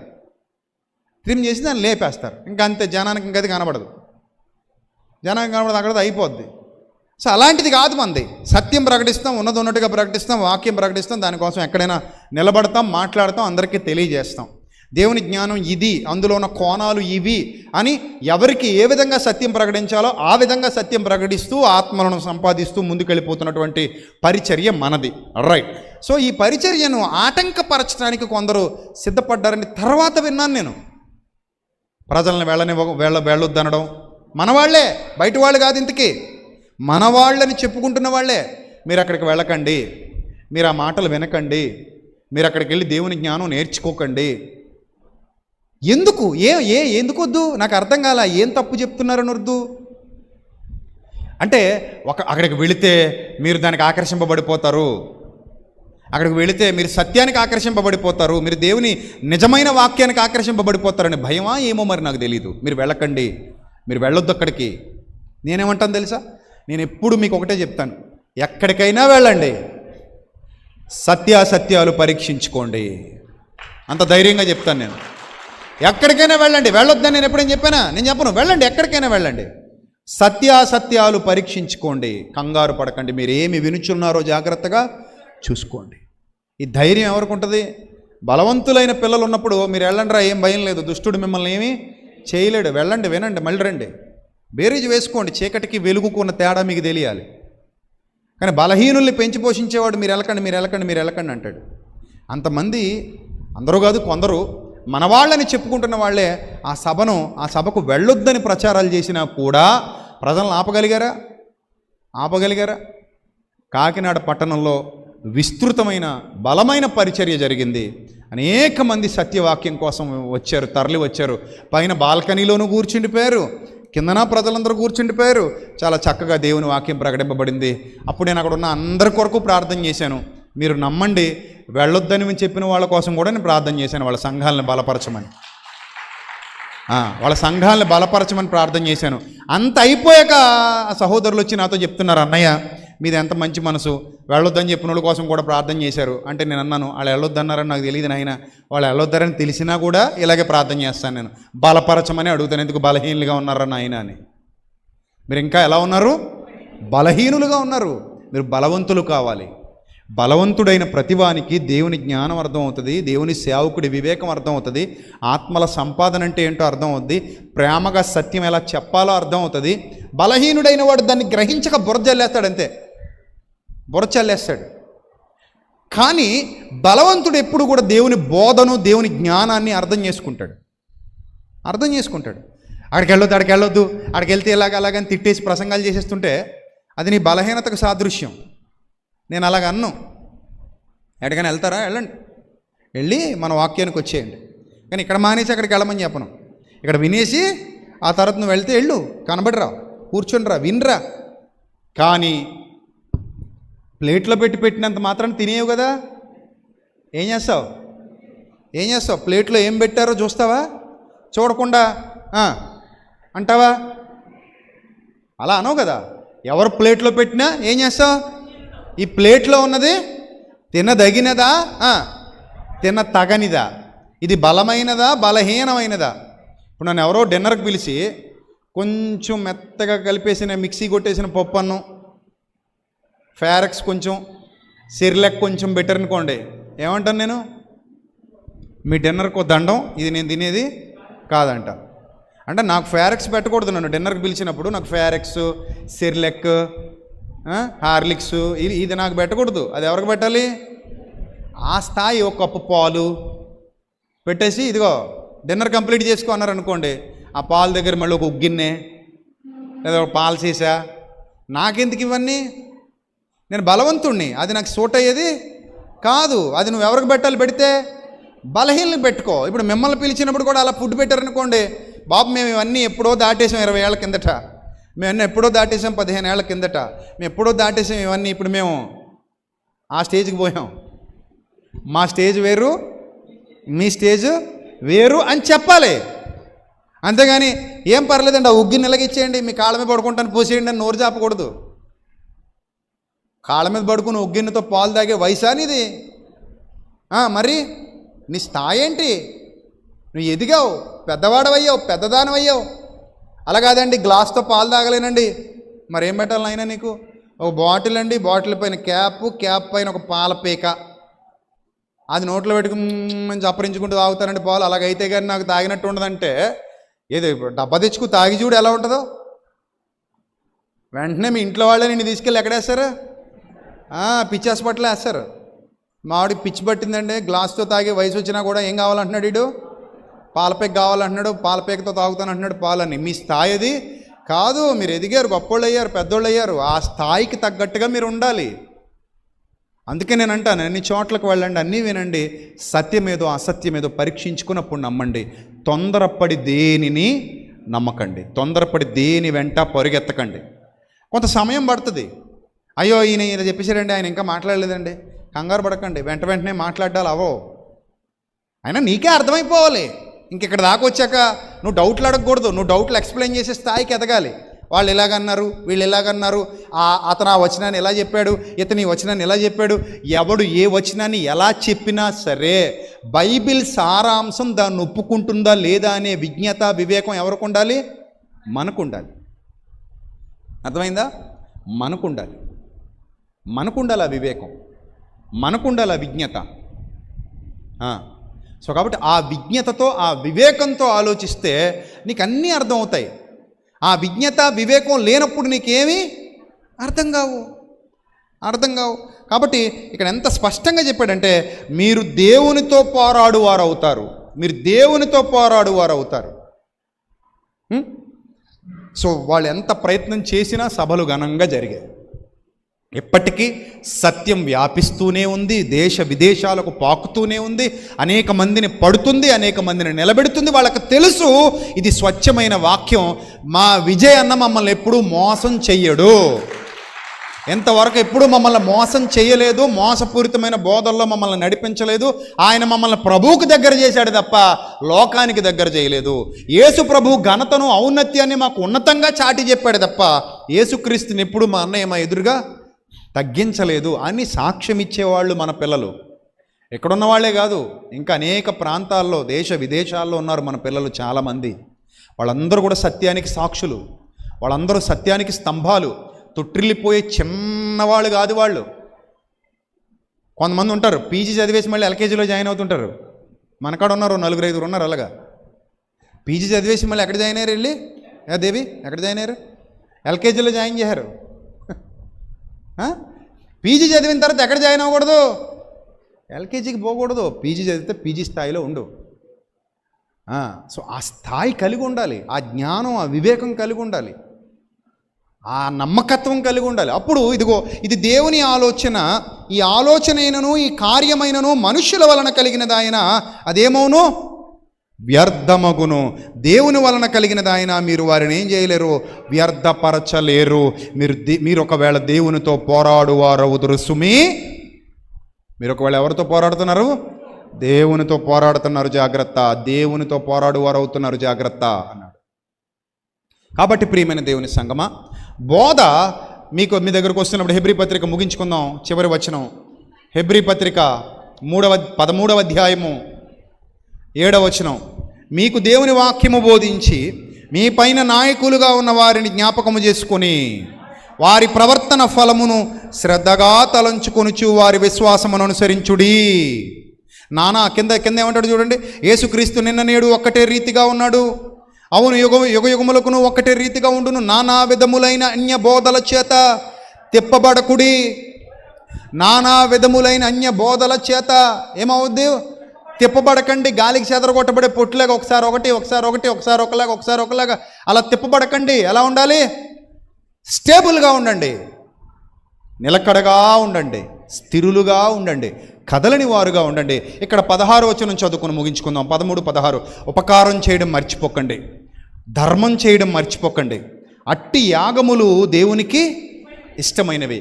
ఎదుటివారికి ఉపకారం చేయటం, నిన్ను వలె నీ పొరుగువానిని ప్రేమించటం, సత్యానికి సహకారులుగా నిలబడటం, దేవుని వాక్యానికి సహకారులుగా నిలబడటం, సత్య వాక్య వ్యాప్తి కొరకు కష్టపడటం, శ్రమపడటం, ముందుకు రావడం, నేనున్నాను ప్రభువా అని పలకటం రావాలి. ప్రతిరోజు ప్రార్థనలో ఏమని పలకాలి మీరు? నేనున్నాను ప్రభువా, నన్ను పంపు. నేను ఉన్నాను ప్రభువా, నన్ను వాడుకో. ఈరోజు అందరి నుంచి మీ అందరూ అలవాటు చేసుకోండి ప్రార్థనల్లో. ప్రభువా నేను ఉన్నాను తండ్రి, మోకరించండి, అడగండి తండ్రిని. ప్రభువా నేను ఉన్నాను ప్రభువా. పాట రాశాను కదా, పరమ తండ్రి నీ పనిలో నేనొక సాధనము, అర్హమైన పాత్రగా నన్ను వాడుకొనుము. ఆ పాటలో ఎంత మంచి లైన్స్ రాసి మీకు ఇచ్చానంటే, పశువుల్ని వాడుకున్నావు, పక్షుల్ని వాడుకున్నావు, చేపల్ని వాడుకున్నావు, అన్నిటినీ, గాలిని, సముద్రాన్ని కూడా నీ సేవలో వినియోగించుకున్నావు తండ్రి. వాటికంటే శ్రేష్ఠులమేమేమో, వాటికంటే శ్రేష్ఠులమేమేమో, నీ పోలికలో నీవు కనిన వారమై ఉన్నాము, నీ సేవ చేయవలసిన పనివారము. పరమా తండ్రి, పరమా తండ్రి, పరమ తండ్రి, పరమ తండ్రి నీ పనిలో నేనొక సాధనము, అర్హమైన పాత్రగా నన్ను వాడుకొనుము. పరమ తండ్రి నీ పనిలో నేనొక సాధనము, అర్హమైన పాత్రగా నన్ను వాడుకొనుము. జీవితకాలపు పర్యంతము నీ సేవలో నన్ను నడిపించుము, ఘనతకు నన్ను వినియోగించుము, సత్కార్యములకు సిద్ధపరచుము అనవరతము. నాదను ప్రతిదినము అది నీ సొంతము, గడిచిన ప్రతి క్షణము నీ కృపాదానము. నాదను ప్రతిదినము అది నీ సొంతము, గడిచిన ప్రతి క్షణము నీ కృపాదానము. పరమా తండ్రి, పరమా తండ్రి, పరమా తండ్రి, పరమా తండ్రి. ప్రతిరోజు నీ ప్రార్థన ఇదే కావాలి. తండ్రి నేనున్నాను ప్రభువా, నన్ను పంపు అన్నాడు యెషయా. ప్రభువా నేనున్నాను తండ్రి, నన్ను వాడుకో తండ్రి. నీ సేవలో బలమైన పాత్రగా, నీ సేవలో అర్హమైన పాత్రగా. నేనే ఉద్యోగంలో ఉన్నా, నేనే పనిలో ఉన్నా, నేనే స్థానంలో ఉన్నా, నేనే పరిచర్యలో ఉన్నా, నేను ఏ ప్రాంతంలో ఉన్నా, నేను ఏ విధమైన వాడనుగా దాననుగా ఉన్నా తండ్రి, నేను నీకెలా అనుకూలమో అలా నన్ను మలుచుకో తండ్రి. నీ సేవకు నేను ఎలా ఉపయోగపడగలనో అలా నన్ను వాడుకో తండ్రి. అలా నన్ను బలపరచు, నన్ను స్థిరపరచు. జీవితం అయిపోతుంది, నా బ్రతుకు ముగిసిపోయే లోపు నీ చిత్తము నా ఘటములో నెరవేరునుగాక. ఆమెన్. అలాంటి ప్రార్థన కావాలి. ఇది దేవుడు నేర్పిస్తున్న జ్ఞానం. ప్రియమైన దేవుని సంగమా, గుర్తుపెట్టుకో. అందరితో పాటు నువ్వు కూడా ఎదగాలి, తొట్టిల్లిపోవద్దు. ఇది దైవ జ్ఞానం, దేవుడు నేర్పిస్తున్న జ్ఞానం, దేవుడు ఇస్తున్న జ్ఞానం. గట్టిగా పట్టుకో, నిలబెట్టుకో. ఏదో సామాన్యంగా ఒక చోటకి వెళ్ళాం, ఆరాధనకి వెళ్ళాం, అక్కడ ఒక బోధకుడు ఉన్నాడు, కూర్చోబెట్టాడు, వాక్యం నేర్పించేశాడు, పంపించేశాడు. టెస్ట్ చేసుకో, అనేక ప్రాంతాలు తిరుగు. ఇంతలా ఎవరు చెప్పరు నీకు. ఒక వారం ఈ సంఘానికి రా, ఇంకో 2-3 వారాలు మరో సంఘానికి వెళ్ళు. ప్రతి చోట తిరుగు. దేవుని జ్ఞానం ఇంత బలంగా, లోతుగా, సత్యాన్ని ఉపదేశించే సేవకులు ఎక్కడున్నారో అక్కడికి వెళ్ళి కూర్చోవడం నేర్చుకో. అర్థమైందా? అంతేగాని ఏ బోధకు పడితే ఆ బోధకు ఎలా పడితే అలా వెళ్ళిపోయి తప్పుదారిలో పట్టేసి అజ్ఞాన అంధకారంలో కూరుకొని పోవద్దు సుమీ. జాగ్రత్త. అజ్ఞాన అంధకారంలో కూరుకొని పోవద్దు. ఆ మధ్య మేము విజయవాడ పోతున్నప్పుడు దారిలో చాలా హోటళ్ళు కనబడినాయి. ఎక్కడ పడితే అక్కడ ఆగిపోతామా? ఆగిపోం, వెతుక్కుంటాం. ఎక్కడ ది బెస్ట్ ఫుడ్ ఉంది, ఎక్కడ మంచి ఆహారం దొరుకుతుంది, ఎక్కడ తింటే బాగుంటుంది అన్నీ వెతుక్కొని వెతుక్కొని వెతుక్కొని మనకి ఎక్కడ మంచిగా కనబడుతుందో అక్కడికి వెళ్ళి తింటాం. ఒకసారి వెళ్ళాం, మంచిగా కనబడలేదు అక్కడ ఆహారం, నాణ్యత లేదు, క్వాలిటీ లేదు. రెండోసారి వెళ్తామా అక్కడికి? చెప్పండి, వెళ్తామా? వెళ్ళాం. ఎందుకు వెళ్ళాం? అక్కడ నాణ్యత లేదు, క్వాలిటీ లేదు, శుద్ధమైన ఆహారం అక్కడ పెట్టబడటం లేదు. మనం వెళ్ళేదే సత్యవాక్యము అనే జీవాహారాన్ని భుజించడానికి. వాక్యాన్ని భుజించడానికి వచ్చినప్పుడట గుర్తుపెట్టుకోండి బాగా, మీ పైన నాయకులుగా ఉన్నవారు మీ విషయమై ఏం చెప్పాలట? లెక్క చెప్పాలట. రేపొద్దున మన విషయమై లెక్క ఎందాక చెప్పాను. CEO అడుగుతాడు, టీం మేనేజర్ ఏం చెప్పాలి? లెక్క చెప్పాలి. టీం అంతా రెస్పాన్సిబిలిటీ. ఒక తప్పు జరిగిందనుకోండి, ఆ తప్పుకు కేవలం మేనేజర్ ఒక్కడే కాదు, క్రిందనున్నవారు కూడా రెస్పాన్సిబిలిటీ తీసుకోవాలి. నేను కుదరదు, నేను తీసుకొని ఆడి మీద ఇడి మీద నెట్టేయకూడదు. తప్పు నీదైతే నీదని ఒప్పుకోవాలి, తప్పు నీదైతే నువ్వు దిద్దుకోవాలి, తప్పు నీదైతే నువ్వు సెట్ చేసుకోవాలి, దానికి తగ్గట్టుగా మలచబడాలి. అంతే తప్ప వెర్రవీగుతున్న దుష్టత్వం నీలో ఉండడానికి వీలు లేదు. నువ్వు ఎదగవు, అలా ఉంటే నువ్వు ఎదగవు, గుర్తుపెట్టుకోండి. చదవండి, ఏమనుంది అక్కడ? మీ పైన నాయకులుగా ఉన్నవారు లెక్క అప్పచెప్పవలసిన వారి వలె మీ ఆత్మలను కాయుచున్నారు. మీ ఆత్మలను ఏం చేస్తున్నారు? కాయాలి, కాస్తున్నారు. నువ్వు లోబడాలి, నిలబడాలి, లోబడాలి. నేను లోబడను అంటే కుదరదు. అక్కడ దేవుని శాసనం అది. పేతురు గారు రాసిన మొదటి పత్రిక చూడు ఒకసారి. పేతురు గారు రాసిన మొదటి పత్రిక 5వ అధ్యాయం 5వ వచనం. పేతురు గారు రాసిన మొదటి పత్రిక 5వ అధ్యాయం 5వ వచనం. మరలా 13వ అధ్యాయానికి వద్దాం, హెబ్రీ పత్రికకి. 5:5 ఏమనుంది అక్కడ? చిన్నలారా, మీరు పెద్దలకు లోబడి ఉండండి. పెద్దలు అనగానే వయసులో పెద్దోళ్ళనా? మరి ఏంటి ఇక్కడ దేవుని వాక్యంలో పెద్దలంటే ఎవరు? దేవుని వాక్యంలో పెద్దలంటే ఎవరు? ఎస్, దేవుని యొక్క జ్ఞానంలో పెద్దలే దేవుని వద్ద పెద్దలు. అంతే తప్ప వయసులో అంకెలు పెరిగిపోతే పెద్దలని కాదు అక్కడ.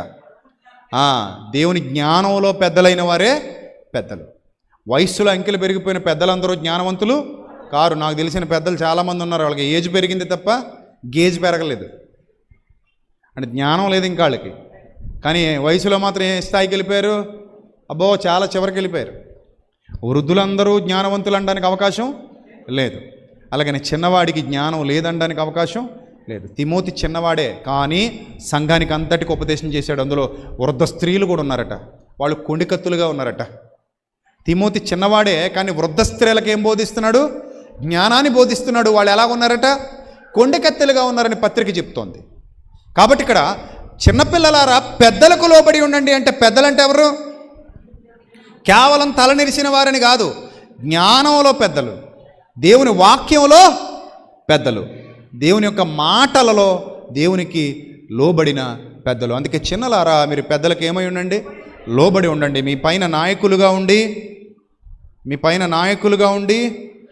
13వ అధ్యాయం 17వ వచనం. మీ పైన నాయకులుగా ఉన్నవారు లెక్క ఒప్పజెప్పవలసిన వారి వలె మీ ఆత్మలను కాయిచున్నారు. వారు దుఃఖముతో ఆ పని చేసిన ఎడల మీకు నిష్ప్రయోజనము. గనుక దుఃఖముతో కాక, మీ సేవకుడు దుఃఖపడకూడదు నీ విషయంలో. నీ సేవకుడు నీ విషయంలో ఏమవకూడదు? దుఃఖపడకూడదు. ఒకవేళ దుఃఖపడితే అది నీకు శాపమా దీవెన? చెప్పాలి, అది నీకు శాపమా దీవెన? శాపమే తప్ప దీవెనగా దేవుడిస్తాడు అది నీకు. ఎందుకంటే అతను దేవుని సేవకుడు, అతను దేవుని చేత ఎన్నుకొనబడినవాడు, అతను దేవుని ఏర్పాటులో ఉన్నవాడు. కనుక విధేయతతో వాక్యాన్ని నేర్చుకోండి. కాలు మీద కాలు వేసుకుని పడుకుని ఊగుతూ తూగుతూ అది క్రమం కాదది. ఇక్కడే కాదు, ఎక్కడైనా ఏ సంఘానికి మీరు వెళ్ళినా, ఏ సభకు మీరు వెళ్ళినా కూర్చోవాలి. అలాగంతే. నడు నొప్పి వస్తుందా? అయినా కూర్చో. అసలు వాక్యంలో పడిపోతే నడు నొప్పి తెలీదు, ఏ నొప్పి తెలీదు, ఆకలి తెలీదు, ఏమీ తెలీదు. అసలు ఉన్నంతసేపు ఆ తృష్ణ మనల్ని అలా బలపరిచి ముందుకు తీసుకెళ్ళిపోద్ది. నిజం, వాక్యం వినేటప్పుడు నిజంగా వాక్యం పట్ల ఆసక్తి ఉన్నోడికి ఏం తెలీదు?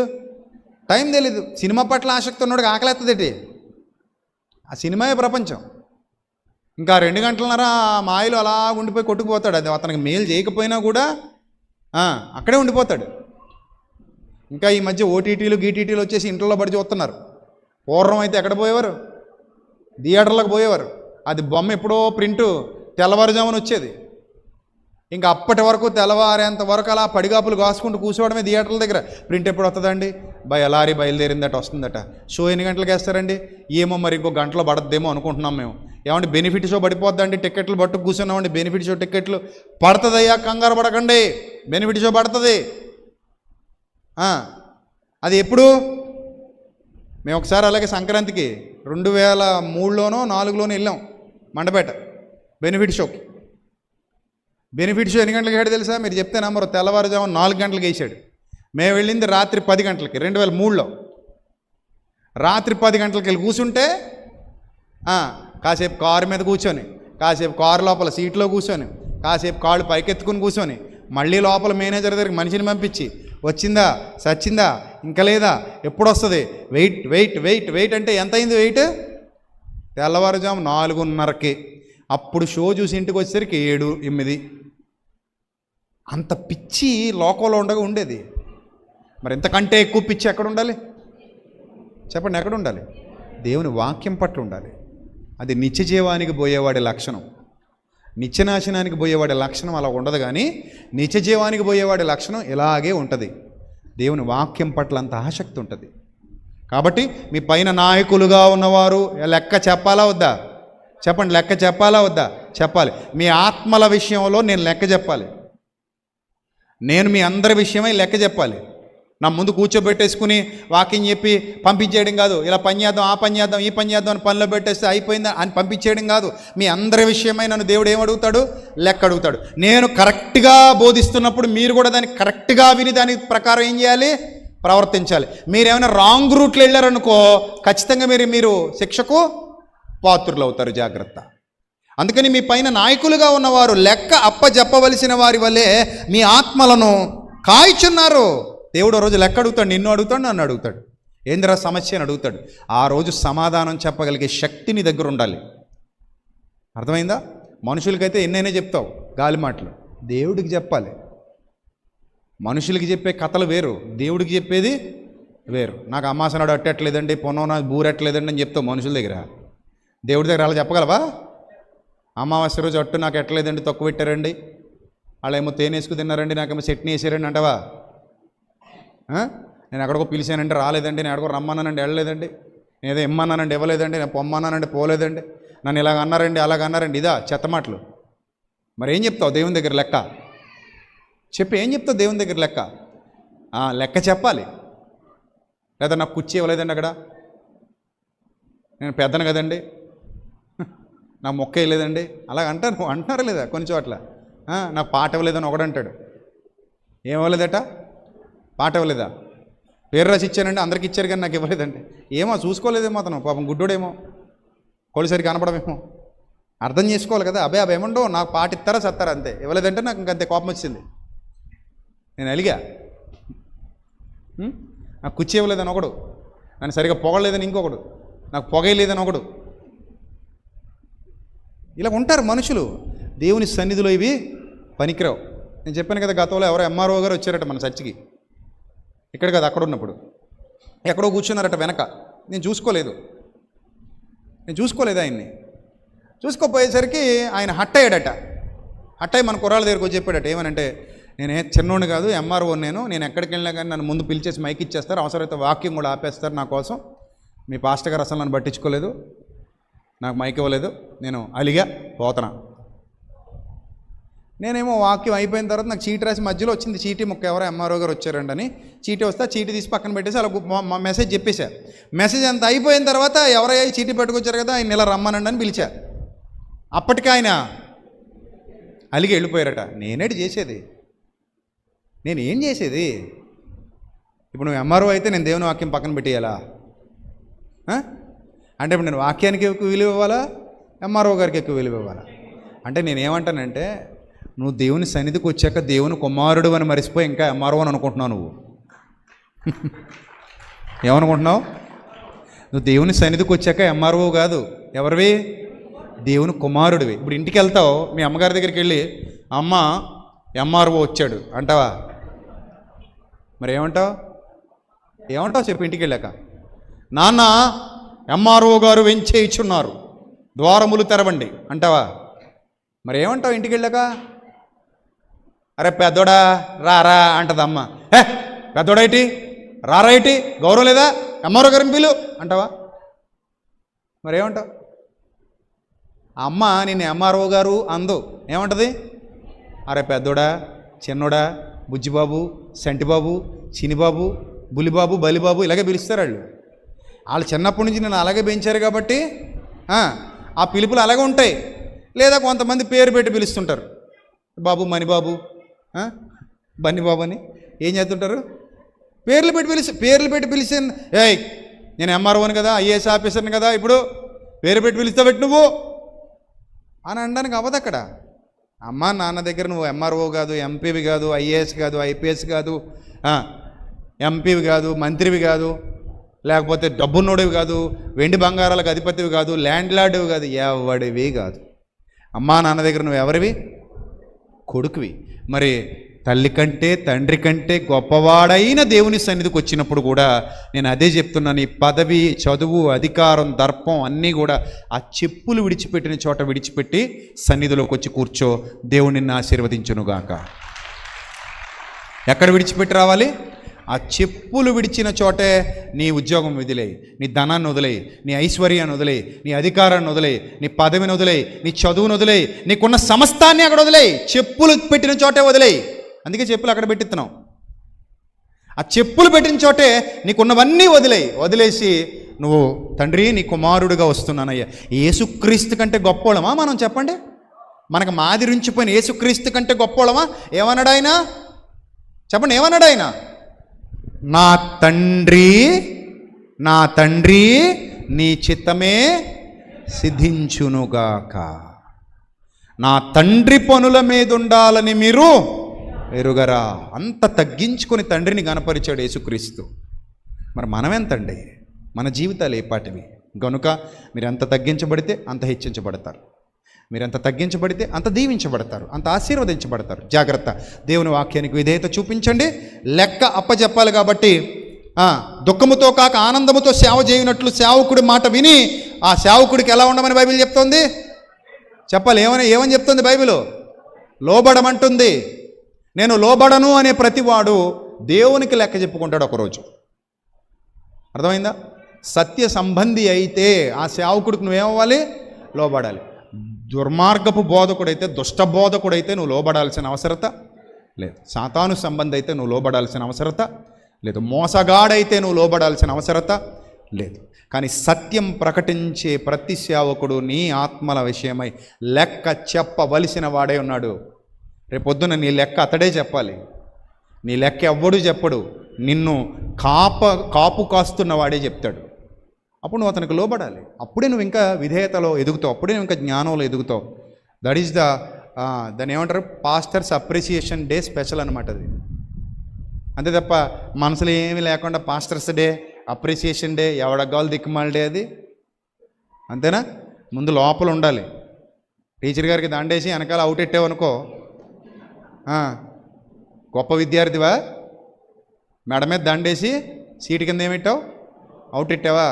ఒత్తిలిగించి అది గొప్ప విద్యార్థివా నువ్వు? నీది నిజమైన విద్య అభ్యసిస్తున్నావా నువ్వు? దొంగవి నువ్వు. నీది నిజమైన విద్య కాదు. నువ్వు నేర్చుకున్న విద్య నీలో ఏమవుదు? ఫలించదు, ఆశీర్వాదకరంగా ఉండదు. కాబట్టి జాగ్రత్త. దేవుని యొక్క సత్యానికి విధేయులు అవ్వండి. మరిన్ని సంగతులు నేర్చుకుందాం. ప్రభు యొక్క పనిలో, ప్రభు యొక్క పరిచర్యలో పాలిభాగస్తులు అవ్వండి. ఇక 3 నెలలు మాత్రమే ఉంది మన సెమినార్. జనవరి 11 నుండి 16 వరకు ఇదే ప్రాంగణంలో ఎంఎస్ఆర్ ఫంక్షన్ హాల్ గ్రౌండ్లో మరలా మన సెమినార్ జరగబోతోంది. We have only 3 months, right? We have only 90 days. ఈ 90 రోజులు మీరు ప్రార్థనాపూర్వకంగా ఉండండి, సిద్ధపడి ఉండండి. గొప్ప కార్యాలు ప్రభు కొరకు చేద్దాం. అనేక మందిని వెలిగిద్దాం. గత సంవత్సరం కంటే కూడా ఎక్కువ మందికి బాప్తిస్మాలు ఇద్దాం. వాళ్ళంతటా వాళ్ళు ఇష్టపడి వస్తే ఇందులో బలవంతాలు ఉండవు మన దగ్గర. అర్థమైందా? సో ఇంకా ఎక్కువ లోతైన జ్ఞానాన్ని వాళ్ళకు ఉపదేశిస్తాం. దినదినాభివృద్ధి చెందుదాం. ప్రభు అట్టి ధన్యత మనకు, మన కుటుంబాలకు సమృద్ధిగా అనుగ్రహించునుగాక. ఆమెన్. తల్ల వంచండి, చిన్న ప్రార్థన చేసుకుందాం. మహాపరిశుద్ధుడైన మా కన్న తండ్రి, మహోన్నతుడ, దయగల దేవ, మీ పవిత్ర నామానికి స్తుతులు స్తోత్రాలు చెల్లిస్తున్నాం. తండ్రి, మీ చిత్తం యొక్క సంపూర్ణతలకు మమ్మల్ని నడిపించండి. ప్రభా, విధేయత నేర్పించండి. సంఘానికి, పిల్లలందరికీ విధేయత నేర్పించండి. ఇది మీ ఏర్పాటు తండ్రి. మీ ఏర్పాటును గుర్తించగలిగే జ్ఞానం ఇవ్వండి. మీ ఏర్పాటును గమనించగలిగే శక్తినివ్వండి, బలాన్ని ఇవ్వండి. మీ యొక్క ఆలోచనల్లో, మీ యొక్క ప్రభ సేవలో, మీ యొక్క మాటలో ప్రభ పరిపూర్ణత సాధించి ప్రభ తమ్మును తాము తగ్గించుకొని మిమ్మల్ని హెచ్చించగలిగే భాగ్యాన్ని ప్రసాదించమని ఘనత, మహిమ, ప్రభావములు మీకు మాత్రమే ఆరోపిస్తూ సంఘాన్ని మీ దయగల హస్తాలకు అప్పగిస్తూ మరింత దీవెనకరమైన స్థితిలో ఇక్కడ కూర్చున్న ప్రతి బిడ్డను ఉంచమని, వారి తలలకు పైగా మీ దీవెన ప్రకాశింపజేయమని, లైవ్లో వీక్షిస్తున్న ప్రతి కుటుంబాన్ని దీవించండి. వారి తలలకు పైగా మీ దీవెన ప్రకాశింపజేయండి తండ్రి. శక్తిగల మీ మాట వారి జీవితాలలో గొప్ప మేలులు చేయునుగాక. శక్తిగల మీ ఆలోచన వారి హృదయాలలో గొప్ప మార్పును తీసుకుని వచ్చునుగాక. శక్తిగల మీ వాక్యం వారి కుటుంబాలలో గొప్ప దీవెన, ప్రకాశమానమైన వెలుగును అనుగ్రహించునుగాక.